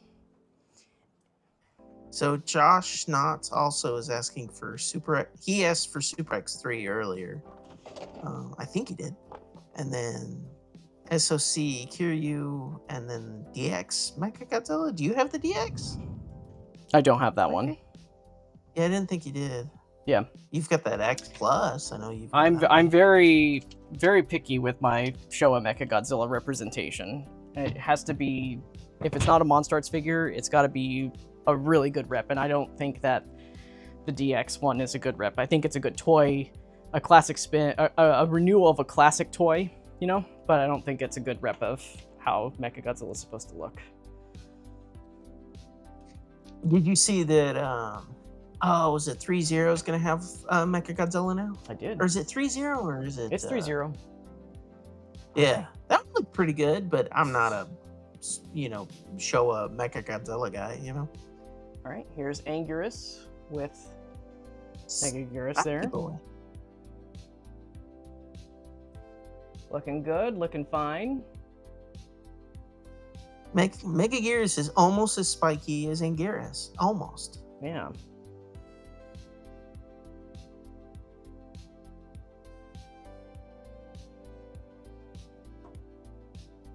So, Godzilla, King of Kaijus, there is no 1955 Monster Arts Godzilla. Yeah. We're not there yet. Nope. I love it just because it would be weird, but I don't think Toho or Bandai are super fond of that movie. Let's see here. Who else do we got?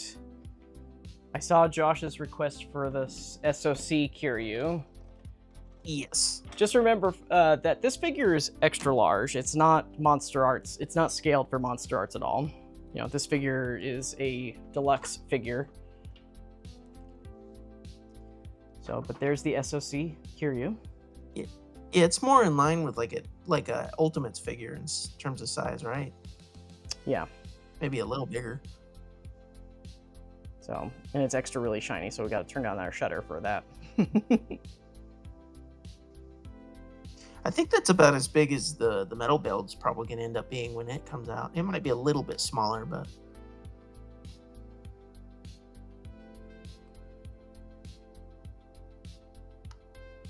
it's not a bad figure. The only reason why I picked this figure up is because it has lights in it. So otherwise I probably wouldn't have picked it up if it didn't have the lights. Its articulation is okay. It's not as fluid as the original Monster Arts figure is. There's ratchet joints in there, which I suppose is natural for the Chogokin style. I guess it's just kind of comes with the territory. So, but that's not my favorite thing. I think it's to help with the diecast parts so that things don't end up sagging over time, you know, that kind of thing. Or joints like getting loose.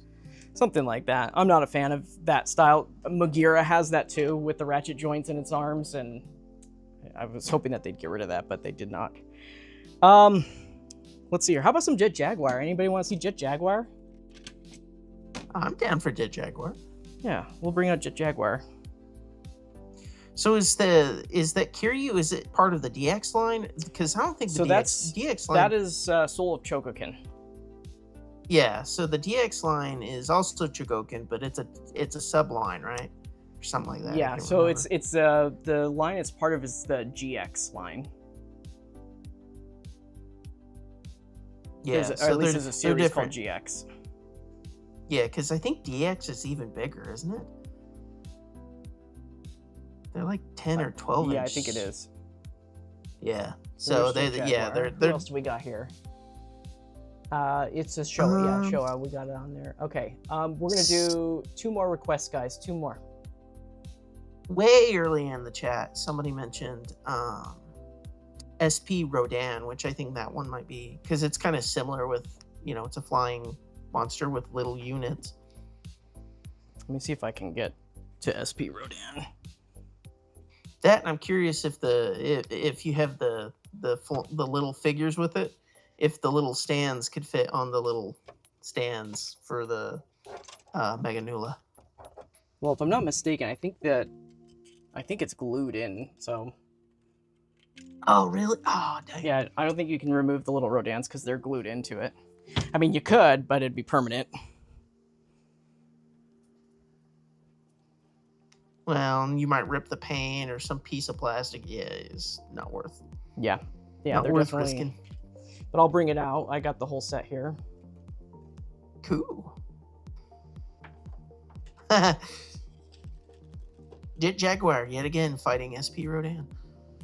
Yeah. So there it is.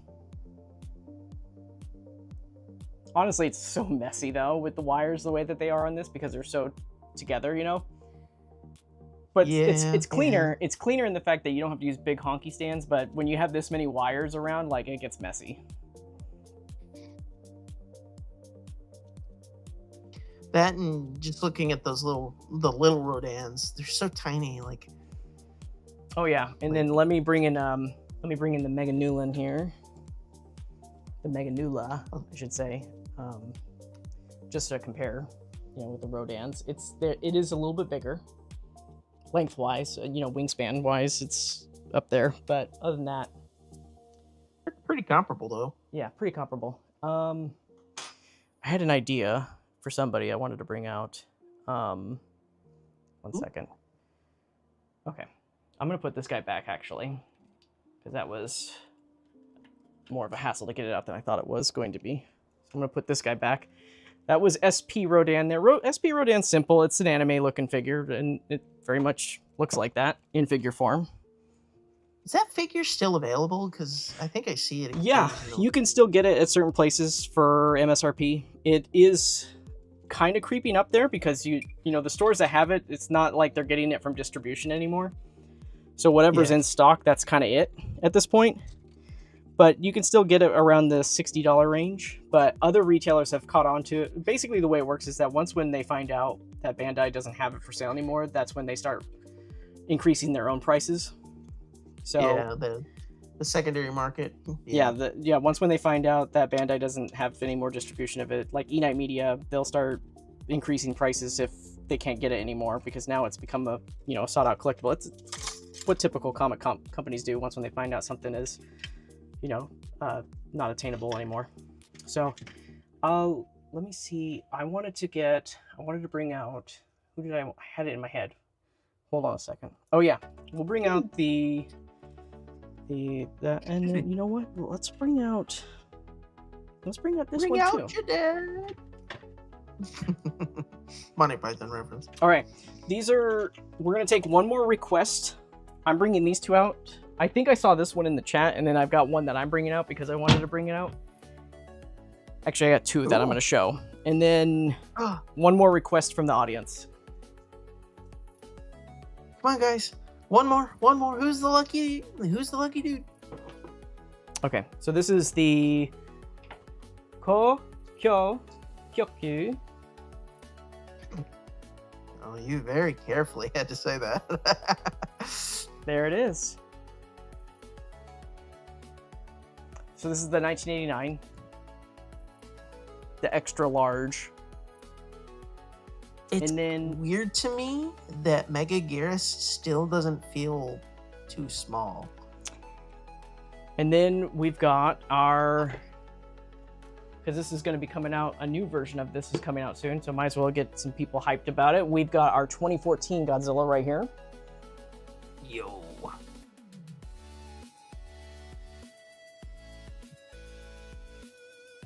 I'm real curious how the paint on the MDP is going to look, because I do think that the first release was, at least on the face, was kind of ugh. So I'm really hoping that the new one is way nicer. So. All right, I see a Godzilla Earth. That's the one that the audience is picking right there. We are going to bring out Godzilla Earth. I think somebody brought it up earlier, so hey, we might have missed it. All right, so here is bringing out Godzilla Earth right now.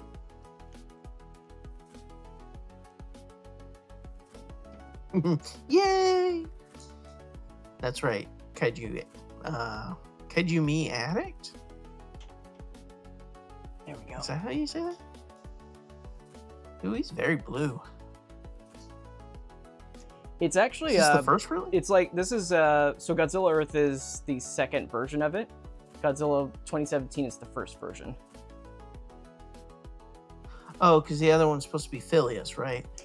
No, the other one is the version is Godzilla Earth before it was in the past. Godzilla Earth in the past. Oh, okay. Okay, so this Phileas is Phileas is the minifigure that comes with Godzilla Earth. Yeah. So, and the biggest difference is obviously the paint job, but they also changed the sculpting of the lower jaw as well. Oh, really? Mm-hmm. Make it more articulated, or? No, it's the sculpt that's different. The lower jaw on this is more it's jagged, and the 2017 is smooth. Oh, they gave him a beard. Yep. All right. Now we're gonna bring out the one that I wanted to bring out here because I think this is really cool. It's not a Monster Arts figure. And I'm gonna just get this. I'm gonna get this all posed up right now, so I don't have to do it on camera. Okay, here we go. Drum rolls. It is the Revoltech Rodan. Oh yeah. Heck yeah. With the Meganulon. And just because we can, if anybody owns this figure, make sure you feed it.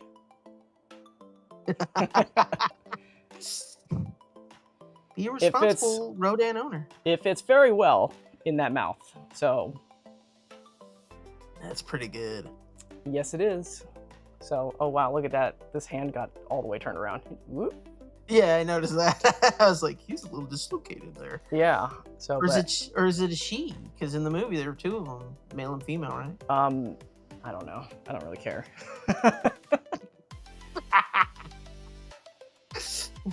So, but yeah, there's the Revoltech Rodan with Megaguirus right there. So that's it, guys. That is our comparisons. So what I'm going to do now is I'm going to bring Godzilla 2000 back out. I'm going to bring Godzilla 2000 out again. And we're just going to do kind of like a really cool ending shot here.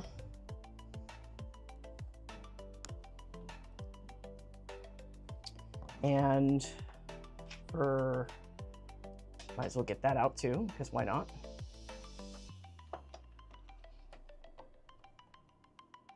Hey, nice. There you go. Can't have a Monster Arts collection without your acrylic logos. Unfortunately, I'm sold out of these, so maybe in the future we'll get more. But for now, this is just a little neat little piece that we could put up there for y'all. But yeah, here it is. Godzilla 2000 cast is complete. That's it, everybody. So this is the part of the stream where we just kind of kick it now. We're not going to do any more poses. We're not bringing out any more figures and stuff. If you were here for the whole entire stream and you made it this far, you guys are awesome. Thank you so much for sticking it out with us and everything. At this point, all we're going to do is just kind of relax, and let me see how long we've been going for.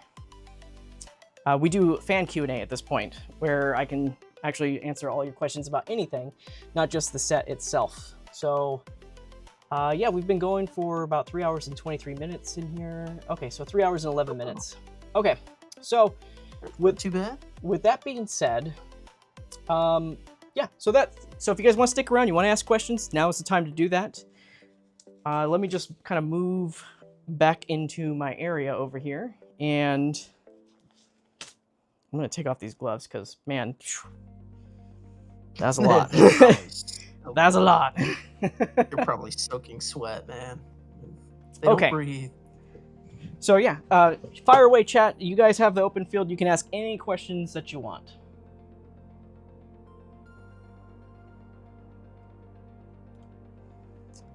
Looks like Epsilon has a question, but he needs to ask it. I got one, kind of something like what I've asked in the past, admittedly. Oh. Yeah. Well, if you need clarification, we're here. I'm here to clarify with you. So let's do it. Oh, King of Kaiju. He's got one. Okay. Let's see here. What's the first Monster Arts figure to come with a minifigure? That would have been. Wasn't June, was it? Let's see here. A minifigure. It wasn't like an effects set? So the one that first was packaged with a minifigure would be.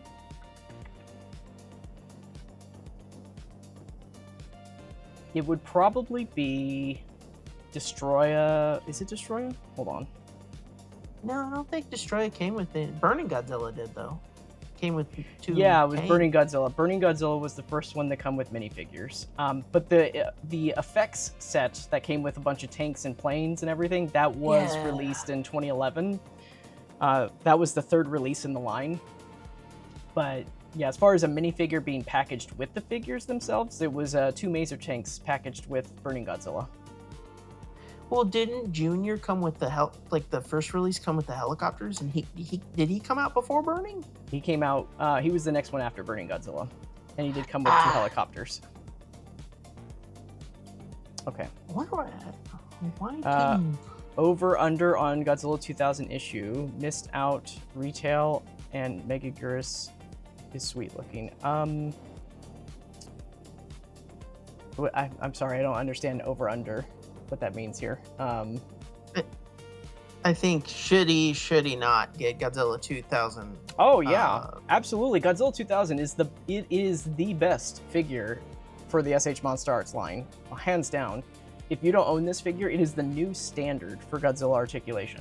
Get it. If you can find it, get it. Even Amazon right now is selling it for $149, which is, you know, it's $20 more markup, but I think Beast of East Collectibles still has a back order that you can get in on. Let me just double check. Beast of the East Collectibles. The only thing I think about Beast of the East is sometimes they raise their prices when the figures. They're kind of like Kalkis in that regard, I believe. So Godzilla 2000. Let me just double check here. Yeah, so it's still $130. It's back ordered. You can get on that right there. And you can also use my coupon code at checkout. It's 5% off the figure, so I think it drops it down to, you know, 135% of $30 is what? Or $130 is like, let me see here. $15 or so? No. 5%. Let's see here. So it's like $6.50. Actually, you know what? Just add it to the cart because I have it all set up on here. There's no tax. There's no sales tax with Beast of These collectibles as well. I'm just running it. Oh yeah, because they're not. Well, they're based out of New York, right? Or New York State, or something like that. Yeah, they might charge it there. Yeah. So let's see here, TAS 5. The code is if for anybody that shops on it, you can always use my code. It's called TAS. It's just TAS 5, and it'll reduce. In this case, it's $6. Yeah, it's $6.50. So you can get it for $123.49 with free shipping on Beast of East Collectibles. I'll drop the link in the chat if anybody's interested in picking it up there. So here's the link for it. Code TAS 5. There you go. Yeah, definitely get it. They've got a few rarer things. Like I think they were gonna get like the Burning 2000 movie monster series figure, and a couple other stuff. So they got some cool stuff. Yeah. Epsilon says, I've noticed that in the surveys, they do include early Showa films as options for what we'd like to see next, but I also remember you've said they aren't currently interested in the 60s era stuff. That's true. At the moment, the strategy is to focus on 70s monsters, but that doesn't mean you should just stop, you know, voting for things in the 60s when you're going through there. The more votes increase for that, the more likely that's going to be the first 60s era that they're going to start with. So continue doing what you're doing with the 60s when you're going through the list on the survey right there, because when they're done with the 70s, that's going to be the starting point for the 60s. I think with Megaguirus too, like, I'm kind of glad that they hadn't jumped into it, because Ebirah, like, now I kind of want to see how they do Ebirah, because I think Ebirah, with everything that Megaguirus has shown, makes me go like, I think they could nail it. I think they could do a real good job on it. Oh yeah, for sure. Next question is by Kaiju Me Addict here. He says, do you think we are getting a new MonsterArts solicitation in April, or on a month break for a certain Kaiser next month, maybe? I don't think we're going to be seeing Kaiser anytime soon. Silhouettes are usually 6 to 8 month waits before we actually see them. So if that, I can't remember, I think it was solicited in or teased back when Godzilla 2004 was ending, so. Like January, December, yeah, I think. So we're probably not going to see any Kaiser solicitation, probably July maybe. So it's going to be a bit though. Maybe July or August. Need to save up for it too. So the longer they build up, that might be the reason why they did the teaser for it, because they know that it's like, hey guys, this is gonna, Yeah, prepare. it's definitely going to be pretty expensive, so prepare your guys yourselves for that. As far as April goes, we'll see. We can't reveal anything like that on the streams or anything or in public, but generally speaking, when they do reveals, it's always towards the end of the month. Sometimes they do mid-month if there's going to be multiple releases in a month, but generally speaking, they usually do it on the last week of the month for reveals. So just have to keep an eye out for that. Although they've almost been doing two figures a month, like, or at least a figure and a half so far, or at least they've got them scheduled for that. So there's been a lot already. So if they take a break, I'm kind of like, thank you. They took a break in March. Yeah, no reveal drops in March, so you guys get a little bit of a breather there. Do you think that Bandai would do a figure of that Megaguirus suit with legs? No, I think that lives in fans' minds. I don't think that's like anything official. No, that was a thing. Was it? Yeah, it wasn't in a Godzilla movie. It was in a different movie where they had the Megaguirus, because they did make a Megaguirus with legs for promotional purposes, for shows and kid shows and whatnot. Oh, okay.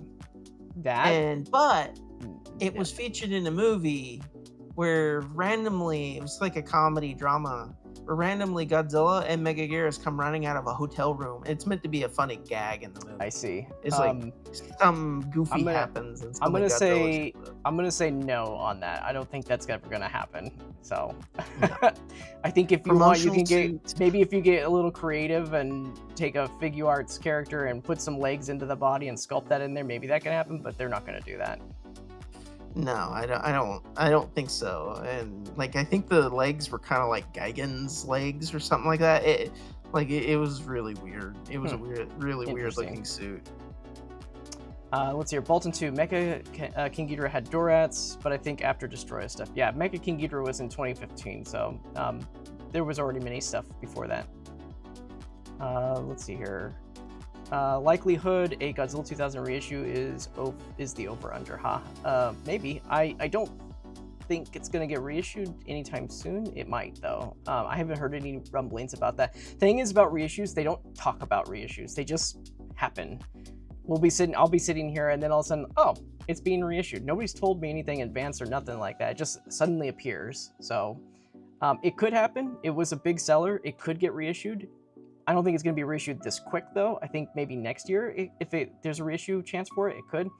But you never know. Godzilla 72 was a popular figure, and that has not been reissued either anytime soon. So I think we just gotta wait. Ah, and he's gonna look at the Beast of East. Excellent. Yes. Let's see here. Okay, because I really like 60s Showa stuff. Yeah, a lot of people do. A lot of us here grew up with the 60s and even the 70s. A lot of those stuff was on television here. And when this line was introduced, it was really primarily catered to the folks in Japan that grew up with the Heisei series. So there was no emphasis on doing Showa stuff at the time. And that is where we get into the difference of cultural market, right? Geographical markets. In Japan, it's Heisei, Millennium, and anything newer, and not so much the Showa stuff. But here in the United States, we have such a big fond memory of the Showa films because we didn't get the Heisei stuff until like 1998, really. That's when they all kind of dropped. And that was thanks to the American Godzilla that happened at the time. Sony did a distribution deal and got the rest of the Heisei movies up there. You could watch Godzilla vs. Biollante and Godzilla 1985 sooner. I think that Biollante was released in 95. But still, that's like so many years later after 89, right? So yeah, that's like 6 years. Yeah. Yeah. So we didn't really grow up, but the targeted demographic for MonsterArts didn't really grow up with Heisei or Millennium. So no, well, I will disagree a little bit because I didn't like the Showa stuff. I remember watching some of the Heisei stuff on like Sci-Fi or like VHSs, but you're right, it was kind of hard to get some of them here in America. And it wasn't until like Millennium stuff did they start showing up. Yeah, it wasn't. I didn't like Showa stuff. I mean, they didn't even release it. Yeah, they weren't on home video until '98, so there was no way to watch them other than bootlegs. So. Well, yeah.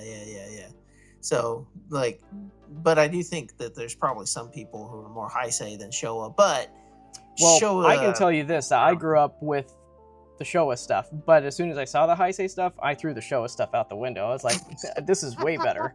I love this so much more." So I'm a Heisei guy at the end of the day. That Godzilla's pissed off, and I like that. I don't know. I just liked the way that the movies all kind of flowed together. I liked that a lot. Yeah, they didn't, and the suit didn't really change all that much between the movies, unlike the Showa movies where... Well, it felt like it was a more serious Godzilla, and I liked the form of Godzilla in the Heisei series more than I did the Showa. The Showa one was just so lanky and not muscular or anything, and it got goofy in the 70s for sure. But I just liked what they changed for the silhouette, and I still stand by that 1994 Godzilla is like that is the image, like the perfect image of Godzilla right there. If you think of Godzilla, that's what you should be seeing in your head, is that silhouette of Godzilla. And everything else is all, it's different forms of Godzilla, but if you think of the perfect Godzilla form, like 94 Godzilla is the perfect Godzilla form in my eyes. Yeah, because I can't think of one Showa design that stands out above the others. Maybe Mothra, Godzilla versus Mothra. Because that one the other ones seem to be iteratives of, or bastardizations, But yeah, Heisei is the one that, he's the Godzilla. Yeah. So reading this, I was curious if it would be sooner or later, since Golden Week is the last week of April.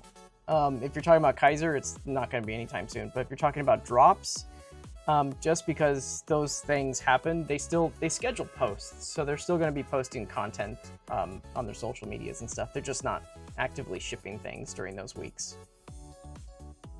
Let's hear. Godzilla King of Kaiju says, I hope Biollante gets another re-release or something. It's been a long time since that figure's graced the line. Yeah, the special color version came out in 2020 and it's already 6 years, so she might be due for a release. I think, Biollante and...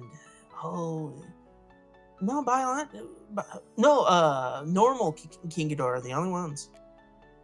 Yeah, there's not too much left of the Heisei stuff to redo. So, and then we have Movie Graphic Plus that's potentially going to be dipping into the other Godzillas that haven't been re-released either. So, we might be looking forward to a lot more new sculpts than reused or redone stuff. Or they might even do 2.0s in the future. Who knows, right? Epsilon 3 Leet. Epsilon Leet. I just understood that there. But at the same time, I'm not as big a fan as the 70s Godzilla suits. I think 1975 Godzilla looks great, and I hope they can do Titanosaurus and Mechagodzilla 2, just not fully decided on if I'll get it yet. I think Godzilla 1975 is going to be a banger release. I'm excited for that. I think because if it's anything like 72 but improved, I think people are going to clamor for that figure, man. Stick Goji says, where did you get your Megaguirus? Well, I got all 4 of these guys from Premium Bandai Japan, shipped to from Japan's warehouse, and they're the ones that got these guys over to me so quick. So they're a proxy service. They buy on your behalf. If you go back to the very beginning of the video, of this stream, when this is all done and over with, there's an ad that plays around, I think it's like the 20-minute mark or something like that. There's an ad that plays because they are the sponsor, the partner of this video right here. So you can watch that, and it tells you exactly how to do the whole process. They're one of the few proxy services out there that still can pre-order directly from Premium Bandai Japan, because there was a big moment there where they banned a lot of those proxy services. Like Zenmark and Bai can't pre-order from Premium Bandai Japan anymore, but From Japan can. And I also issued out a coupon as well, so you guys can use that coupon to save on your international shipping. It's 3,000 yen off, up to that amount, depending on how much shipping costs. But let's be real, the shipping is going to probably cost that much. So yeah. Well, and you can use that coupon for like other stuff. Like if you want, like for me, I ordered it's another Premium Bandai thing, but it's not Godzilla related. Yeah, and so it's you like have access a chameleon to the whole, action figure. Yeah, you have access to the whole Premium Japan Bandai site through them. So yeah, you just kind of, it's a little tricky because Premium Bandai Japan, they have a geographical lock, so you have to look at their website with a VPN server if you're not in Japan. Otherwise, they lock you out, and they put cookies on your computer that makes it so that it remembers that you're a foreign person, and it's a pain in the butt to redo. But I recommend Urban VPN if you guys have that. It's an extension that you can get on your Chrome browser, and you can safely browse using that service on Premium Bandai Japan's website there. So, but yeah. Anyways, we've got for the longest time, the only era I watched from beginning to end was the Millennium era. Probs helps that I was born right at the end of the series. Probably. I was born in 1986, so I did very much grow up with Showa stuff. See, I'm a 91 kid, so for me, that's why the Heisei in 1998 is like, woohoo, you know. But I did get into some of the Millennium stuff, but weirdly, mainly because of the video games, the Destroy All Monsters Melee and Save the Earth, because you had a couple monsters. You know, Godzilla 2000 was like the poster boy for those games. So yeah, Orga and all that. Yeah, for sure. Bolton 2. Heisei was part of my childhood only in two ways: Trendmasters and being on the online fandom early. Yeah, I agree with that. Trendmasters, I had that on there. That's when I was seeing all the action figures for the first time. Before that, it was Imperial Godzilla for myself, so I didn't really have any toys of Godzilla back then besides that. See, I never had any Trendmasters except for like one, like Baby Godzilla from '98. That was it. I didn't even have the big one. So like I completely missed the '90s Godzilla toy, like fad. Well, not fad, but the era. As a kid, I watched mostly Heisei and Millennium movies. I only had a couple of the later Showa movies. Yeah, I can see that. Epsilon says, I like all the eras, to be honest. I'm just big on Showa right now because I recently got a Blu-ray set that has all of the first three eras. And I've been watching it. Early Showa kind of slaps. I can't even lie. Well, nice. That's good. I'm glad you're enjoying it. Rose Biollante needs to happen. Yeah, I really want it to happen. Yeah. It's just gonna be... It's just low on the totem pole. But... maybe for a special anniversary it could happen. If they do Rose Biollante, could they add an alternate headpiece that looks like the poster? At least the little probably not, but they probably would give you alternate headpieces so that you can do a bloomed, the full bloom and, you know, the closed form. They probably would do that. Oh yeah, I didn't think about that one. Super 7 didn't even do that one. Yeah, Godzilla 1973 is my platonic ideal of, I think you meant idea of Showa Godzilla and kind of Godzilla in general, but... Platonic? Yeah, I don't know. Like, and my platonic idea of... I don't know, but that's what he wrote. Like, but Godzilla 1993, 94 up there too, yeah, for sure. You know, I like to... when I talk about different versions of Godzilla and the ones that we love, that we think are perfect reps, I also like to look at it as different eras, right? So 1975 Godzilla is my perfect Showa rep. 1994 is my perfect Heisei. And for Millennium, I'm going to go with Godzilla 2000. That's my perfect Millennium rep right there as well. Now, which 2000? Well, specifically 1999. I do like the way 1999 looks. I don't I don't like how green they made Godzilla in Godzilla vs. Megaguirus.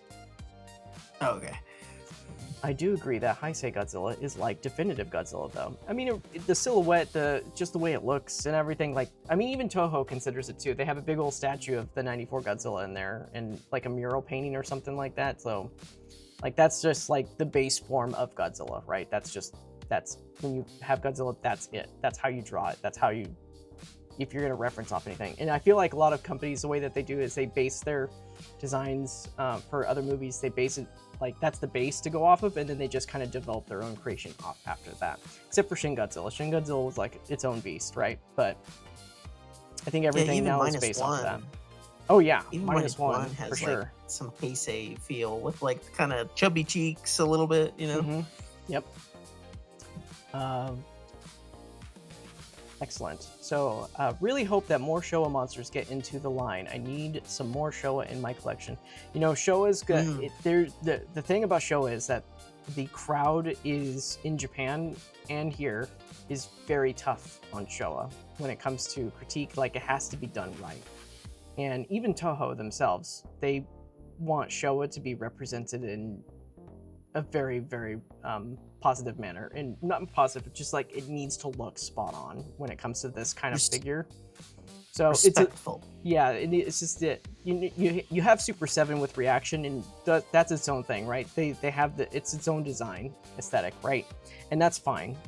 But when you're dealing with like articulated figures that are supposed to be faithful to the movies and stuff, these companies are very careful with how they handle the Showa characters. So they try to get it as right as possible. And that's why you don't see so much of them, but mostly the demographic. The demographic in Japan, you know, the people that watch the Showa films growing up there, and they're like, what, 60s, 70s now? 80s maybe? So they're not buying figures generally, so they don't see them as the targeted sales figures for that. And so unfortunately, that's just kind of how it goes with that. But we are getting Showa. It's being peppered in. Slowly but surely, we are getting a drip. Whereas before, we had no drip.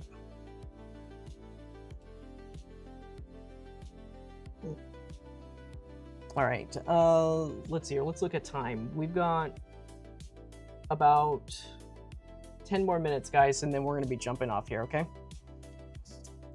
Epsilon, I mean, I might cave in and get 75 Godzilla, but truthfully, I'm hoping they'll do a Godzilla as he looked in Ghidorah the Three-Headed Monster, as well as Rodan to pair with him, and a 64 Mothra. Yeah, I think we're a ways away from that early into there. So I think if anything, we might get a revisit of maybe Godzilla 1964 as a new, brand new 2.0, bigger, scaled up figure. And if they do that, maybe we'll get Mothra to go with that. That might be the starting point. It would be a really cool starting point to start with Ghidorah the Three-Headed Monster, though. Like, give us Rodan, give us the Mothra larva. That would be really cool, though. No, that's when I feel all about that. Well, that's when Godzilla became a hero, so that would make sense, you know? Yeah. Sakai, though, has a deep affinity for the Mothra versus Godzilla, though. So he really likes sculpting that one. Orga is very high on my wish list. I hope Tamashi hears my dreams. We'll see. We'll see, right? We will see. I think the reason why the early Showa era films work so well is because they balance the serious tone with the goofiness. The early movies rarely lean too heavily into one of those tones. Yeah. I mean, for me, growing up watching the Showa movies, it was just goofy fun, and I didn't even see the themes I was just seeing monsters fighting. I didn't care about the themes. As an adult now, you see those themes and you recognize those, but when I watched them back in the day, it was just fun to watch monsters fight, and it was like wrestling fights, right? Like, we're having monsters picking each other up and tossing each other, bicycle kicks and stuff like that. Like, what? A flying kick, that's what it was. See, that was the thing that when I saw Destroy All Monsters, and I was like, look at all these monsters in this movie. They're gonna have, like, big fights always. Like, I think really what I wanted was Final Wars. Yeah. And then I watched it, and I'm like, what's all these humans? These people suck. I don't like them. You know, it was just being a kid, being a dumb kid. And even Final Wars is like, I feel like it's cut. Like, if you have ADHD, like, you're like, okay, what's next? What's next? What's next? More. Oh, yeah. Well, and I didn't end up liking Final Wars. I was a little older when I finally saw it. I haven't seen it. Stupid. There's an international cut of Final Wars where they get rid of the color grade that's in the movie, and it's like more of a neutral tone throughout the whole entire thing. So I'd love to see that cut. That would be interesting to watch. The Trendmasters era was weird and a fun time. Really scratched the itch, but only with Monster Arts, and especially the 70s monsters, finally made my childhood dream toy line come true. Yeah, it's crazy. Platonic in the context is philosophical. It's a legit expression. Okay, I believe you. I haven't heard anybody say it that way before, but I believe you. Yeah. Sure. We'll go with that. Yeah, we're caught up with the chat for once. This is the first time ever. Oh, No, give it 2 more minutes. There's gonna be 15 more to spring up, Right, and right. they're gonna Yep, try to yep. explain what platonic is to us, and they're gonna be like, "No, man, no, man. My love for Godzilla is platonic. I promise you, Mom." That's funny. I'm just ragging. I'm ragging. So, but yeah, So this set is a, so I, you know, I never even said my final thoughts about this. So, you know, regarding Megaguirus as a set is, you know, it's priced at $220, right? And is it worth it? I think that after handling this figure, the price tag is still really high. You know, $200 is a lot to swallow. Even $220 if you get it for that price.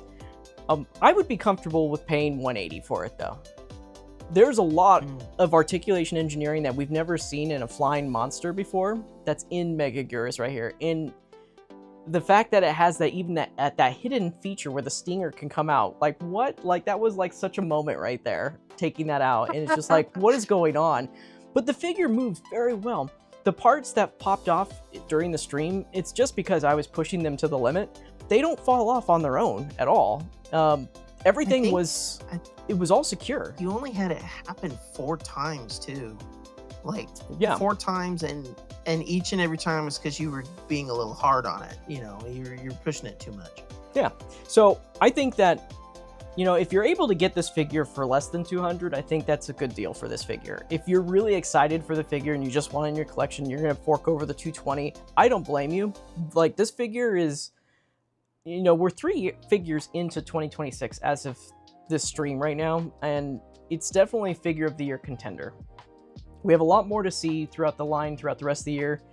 You know, we have Godzilla 2026 that's coming out and all that other stuff. So there's so much to be seen within the line, but at the moment, this is the 2026 figure of the year that I'm saying is a contender right now. So I think everybody is going to thoroughly enjoy this figure. It's a fun figure. That's what I'm going to say. This is a fun figure to own. And Godzilla 2000 is also a fun figure to own. And both of them demonstrate advances in MonsterArts articulation, you know, in different ways. You have the MonsterArts standard Godzilla articulation that's been improved upon with Godzilla 2000. And then you have this brand new insect creature that's got all this brand new engineering on the inside. Like, the necks can extend on it, just like, you know, the neck can extend on Godzilla 2000. But the legs are solid. You don't have to worry about those legs falling apart. They don't fall off. You know, in the wings, they're great. Like, the wings, they move in so many different directions that could never be achieved. Like, even Fire Rodan can't move its wings like that. And it's a very similar concept, but that double barbell system that they got in the wing, like, what is going on right there? Like, that's a whole new thing that didn't exist before. Before, it was just like a single ball joint, peg ball joint situation. So it's all brand new. And, you know, it does have its faults, don't get me wrong. There's some parts, like, where maybe the paint could have been better in certain areas and stuff. Yeah. And, you know, would have I liked the eyes to be translucent, completely translucent, and do what they did with Batra's eyes or Gigan 72's eyes? Like, yeah, that would have been really cool. But for whatever reason, they decided that this is what they needed to make it look like, which is that metallic shiny red. And it looks good. It still looks good. It's just personal preference at that point for myself. You know, I think in the movie that they're just a metallic candy red too. So. I think it is. Yeah, I don't think they're see-through, or if they have that bug kind of yeah, like Mothra. Yeah, they don't have that kind of thing in there. So again, it's just like a personal preference, like what I would have liked to see. But as far as like, I think this is fairly faithful. I mean, you have Shinichi Wakasa himself, the guy who sculpted and made the suit, the prop of the movie, do this figure right here. Granted, it's in smaller form, so there's going to be different, you know, sacrifices that they do. Like, the teeth aren't going to be as sharp, right? And that's done on purpose because it's not going to look as good pulling out of a plastic mold. We've seen this so many times with sharp teeth. It's very, very hard to do with plastic. You can get that with the resin sculpt, but not with this. So, but either way, you know, he chose to sculpt it this way, so that's the way it's going to look. And, you know, you going to go up to the guy who designed Megaguirus and tell him he messed this up? I'm not going to do that. Well, there might be some people, but Yeah, I'm not gonna talk do it. about those people. I'm not gonna do that. So, but I think that this figure is an absolute win. Anybody who picks this up, even if you end up spending the full price tag, I think that you're going to enjoy this figure at the end of the day. You're gonna have fun with it. The 2 different stands to pose it is amazing. And it goes really well with Godzilla 2000. We're seeing it right there. They look great together. And get yourself an acrylic logo in the future. If I ever get them in stock again, it's the perfect display setup right there. So quite handsome. There it is. And I'll jump on what you said about the teeth. Like, if they do use a plastic or a material that can create sharper teeth and stuff, the problem that would arise from it is that they would become more fragile. Like, Gundam model kits, I've built a ton of them. I've built probably 100 of them. And the number one problem that they all have is that any of the sharp details, the V-fins mainly, is that the very sharp ones, there's always the chance that they can snap, that they catch on something or break. And so those sharper details come at the cost of being fragile, in my experience. And so, like, I think for like Godzilla teeth and things like that, that's the reason why they use a softer, but it can't render the sharper detail because of it. And maybe someday technology will catch up and it can have sharp detail that's, not easily breakable. But I prefer something strong that looks good than something weak that looks amazing. Because once it breaks, it doesn't look amazing anymore. It looks like crap. And I'm one of those people that when something breaks, I'm like, I don't like this anymore. I want to sell it. I want to get rid of it. I don't want this anymore. I want a replacement, or I'll try to fix it. And sometimes me fixing it breaks it worse. It just depends. So, yeah, spot on. We're gonna so we got a little bit more comments in here since I spoke. So let's kind of go over those and then we're gonna wrap it up, guys. Godzilla King Kaiju says, what would make me 100% fine with the price point would be if it came with Dimension Tide and a little fighter jet. See, Dimension Tide is actually a pretty big thing, so if it did come with that, the price point would definitely be a lot more than what we had. Now, if it came with the little fighter jet, sure, I could go with that. I could rock with that for an extra $5, $10 for the fighter jet. It's called the Griffin, by the way, and that would be pretty cool. Yeah, it's called the Griffin.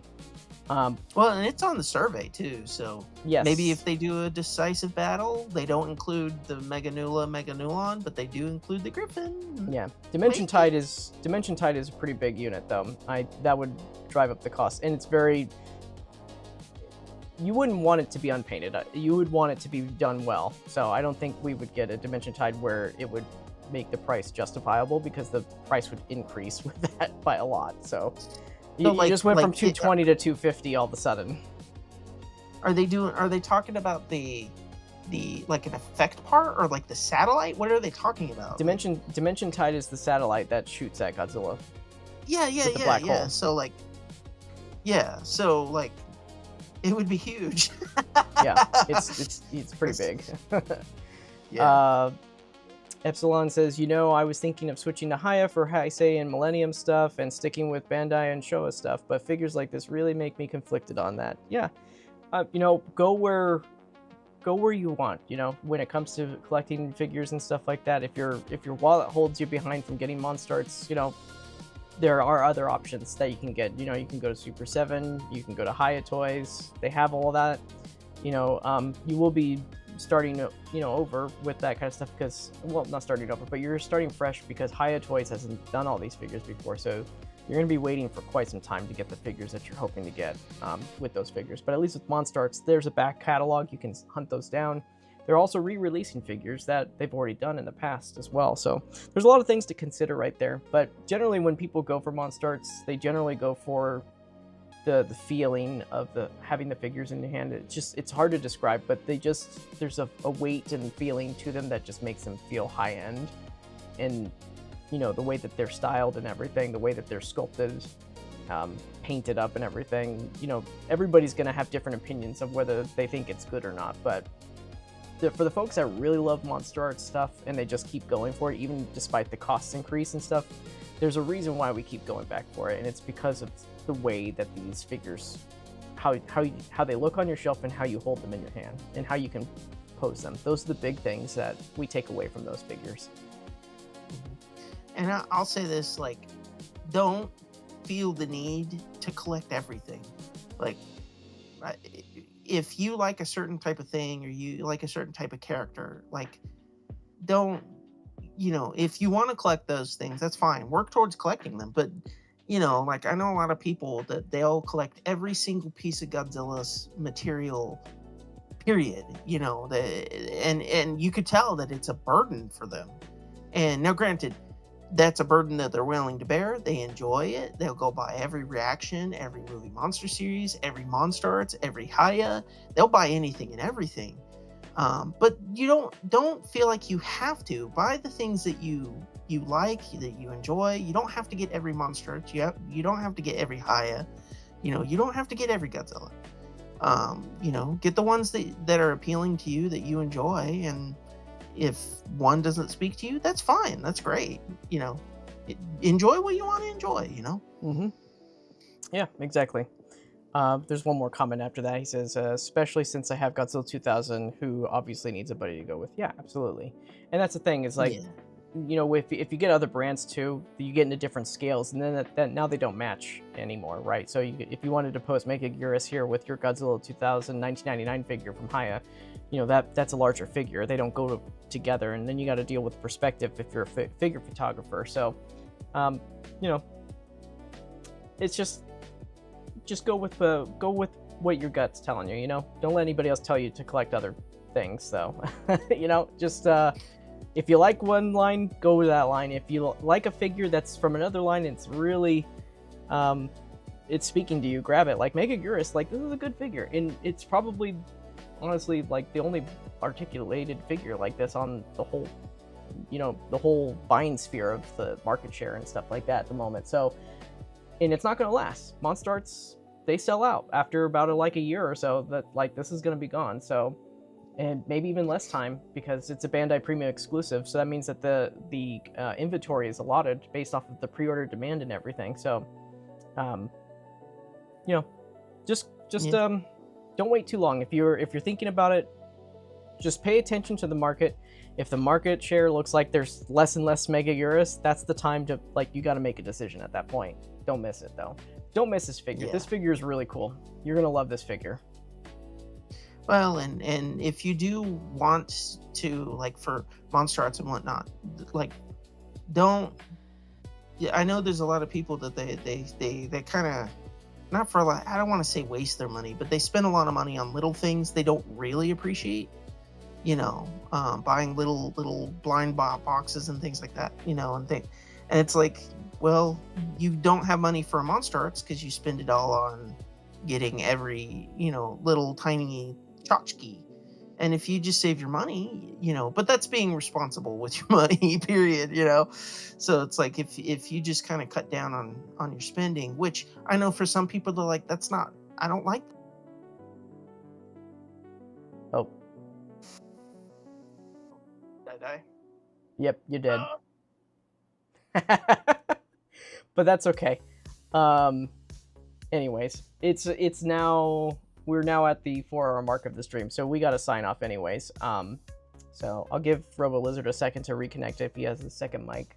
But other than that, thank you everybody for showing up for the stream and everything. Thank you so much. You guys are amazing. You guys stuck it out all the way to the end of our Q&A and everything, so that's fantastic. But that's gonna be it for us over here. So grab this figure if you can. If you don't want to spend the full amount, there's ways that you can get it for less, like Unite Media does pre-order discounts. Eventually it will probably hit a sale if it sticks around after the summer, but I think that when more people get this in their hand, word spreads out that it's a pretty cool figure. I think that it's going to end up just like Godzilla 2000, where more people are buying it and then it's not going to be available anymore. But in any case, I think this is a figure contender for figure of the year so far. Again, we're only 3 figures into it so far, so not too much. We got some ways to go. But other than that, thank you, RoboLizard, so much for showing up on the stream and everything, for chatting it up with us, and it was a pleasure having you out over here.